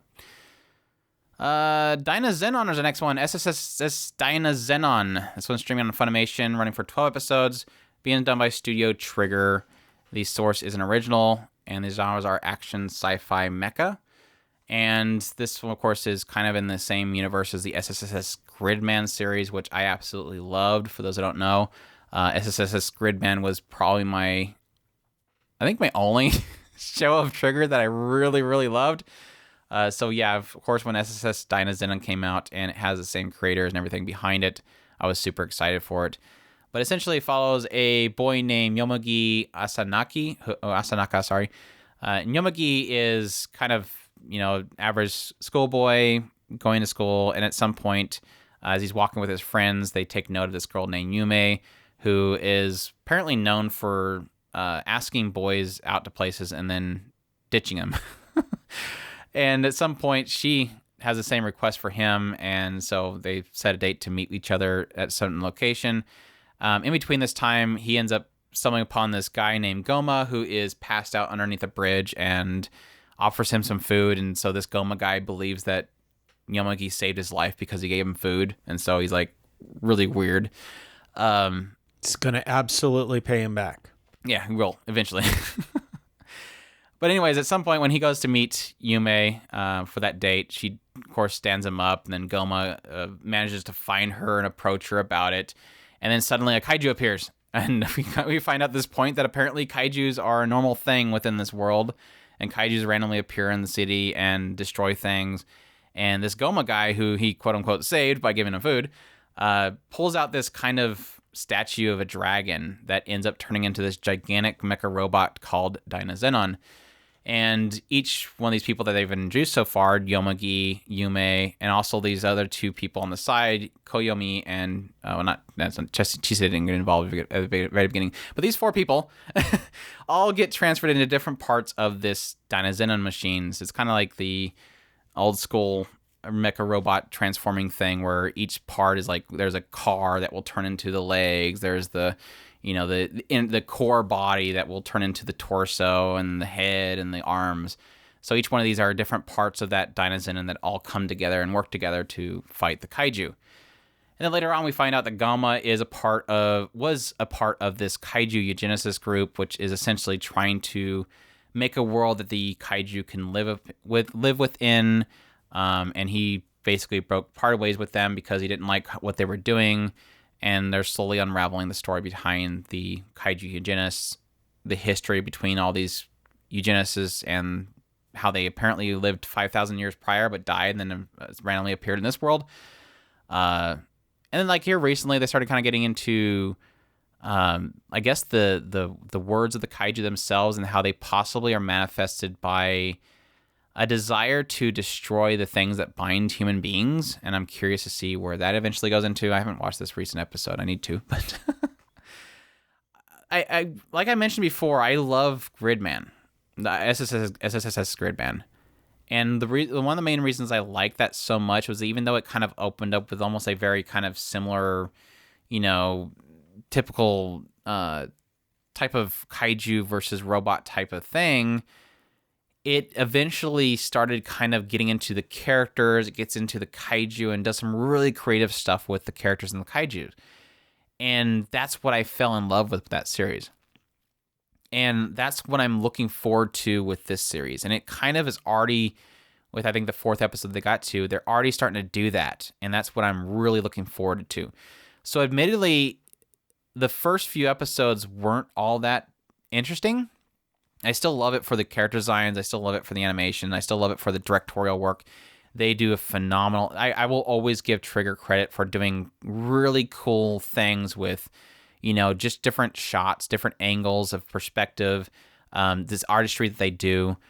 But I never really care much for storytelling they do all the time. So I was still loving the first few episodes just because of that. And the fourth episode showed me, okay, here is where they really start taking the characters and the kaiju and the concepts and the rules of this world and start really doing some really creative stuff with it. So I'm excited to see what's going forward with it. Like I said, I want to preface it with the fact that, yeah, technically it had a pretty slow start, even though, like I said, I still like the character designs and the characters themselves early on. I think my only sticking point currently that I have is that Yomugi is I don't care. He's a character that I don't know why he exists in this particular setting. And I think I had a similar feeling to the main character in Gridman, but I hope they don't do the similar thing with this one where Yomugi just has nothing going for him. You don't even know why he's there. Often he's questioning why he's even, if he should even, go fight a kaiju, even though he knows the kaijus are harming people. It's like, why are you even here, guy? Just go away. At some point, they had Chisei, jump in his core to fight while he was sick. And I'm like, let's just stick with this. This is good. Let's just let Yomugi be a sick boy sitting in his bed and let Chisei be in the core. We're good. Let's stick with this cast because at least Chisei has something going for him or something going for her. So yeah, that's my struggle so far. Is the only thing I don't really like so far is that Yomugi is just, I don't know why he's there, and he's so much focus, and he has nothing going for him so far. So you gave me a little bit of hope. I was starting to be concerned that Chisei wasn't going to get a thing. I only got 2 episodes in, and she still hadn't. They didn't give her a thing, and I was like, oh, what the heck? Yeah, they're kind of turning her into backup. She's a backup pilot. Yeah, they can kick Yomi or Koyomi out. I mean, at least Koyomi has something going for him. Yomugi doesn't. Kick Yomugi out. Nobody cares about you. He looks like the guy from Punchline, by the way. It's kind of funny. Yeah. No connection to Punchline whatsoever. I looked it up. I thought there was going to be a connection there. Character designer or something. But yeah, that's Dyna Zenon. Definitely looking forward to more crazy action stuff, goofy combat sequences, and kaiju. The Slime Diaries are our next one. Tensura Nikki Tensai Shitara Slime Dataken. I don't think that's the title. I think it's just Slime Diaries. I think I just read the title of the regular Slime. Tensai Nikki is diary of some sort. Oh, so I did get the right one.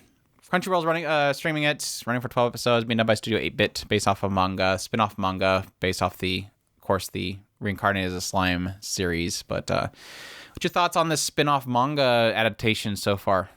This actually, I really do love it. And I think that a lot of people who love the Reincarnated as a Slime will probably really enjoy it. Mostly because you get to see the characters in a not constantly at war situation. It's just basically slice of life, the slime story, and for these characters, you almost want to see them in this situation. So it really works.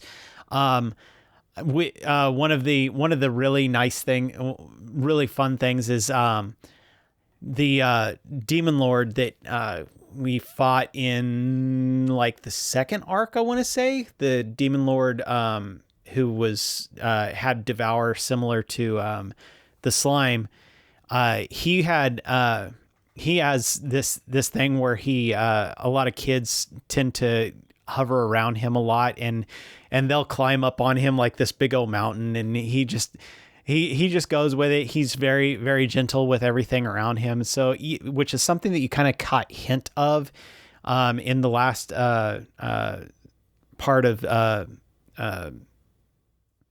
Reincarnated as a Slime. So because he was trying to protect a flower that was in the middle of the road or something like that. And you get to see that a lot more of that aspect in this show. So it's really nice to see this different side of these. I did went and double check to make sure. Yes, it is written by the same guy who wrote the original show. So I love it. It's like I said, it's really nice to see a different side of these characters, and a lot of fun.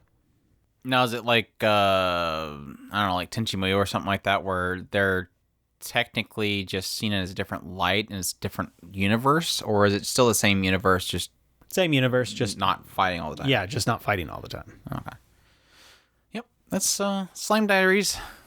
check that out if you read. I still got to cut up on the second season before I can jump into that, so I probably can watch it without, but I wouldn't have context of that guy because I don't know who that guy is. So you absolutely can. It just I wouldn't know who the character is. I wouldn't know why he'd be. I wouldn't know why that's funny that guy would have children climbing around him and. You know who he is. He's the big old Goma guy from. He looks like the guy from Zelda, the big old pig guy. Oh yeah, I've seen the fight with the pigs. Yeah. Okay. Yep, that's all we have for this season. Of course, we're still watching My Hero Academia and Spider and all that kind of stuff, but yeah, it's our first impressions of the new shows coming in this season. So, hope you guys enjoyed our first impressions of this spring 2021 season. Went pretty long, but that's usually how it is with the first impressions. A lot of shows to go through and tell you guys about. So, hope you guys enjoyed that run through. As always, we're at otakuspirit.com. It's where you can go for our anime, new and old. Great community in the forum links top. Social media links on the right side. All that good stuff. And yes, a link to our YouTube channel where we hope you guys will go there and support us there. We hope you guys enjoyed. And as always, you'll take care. Os!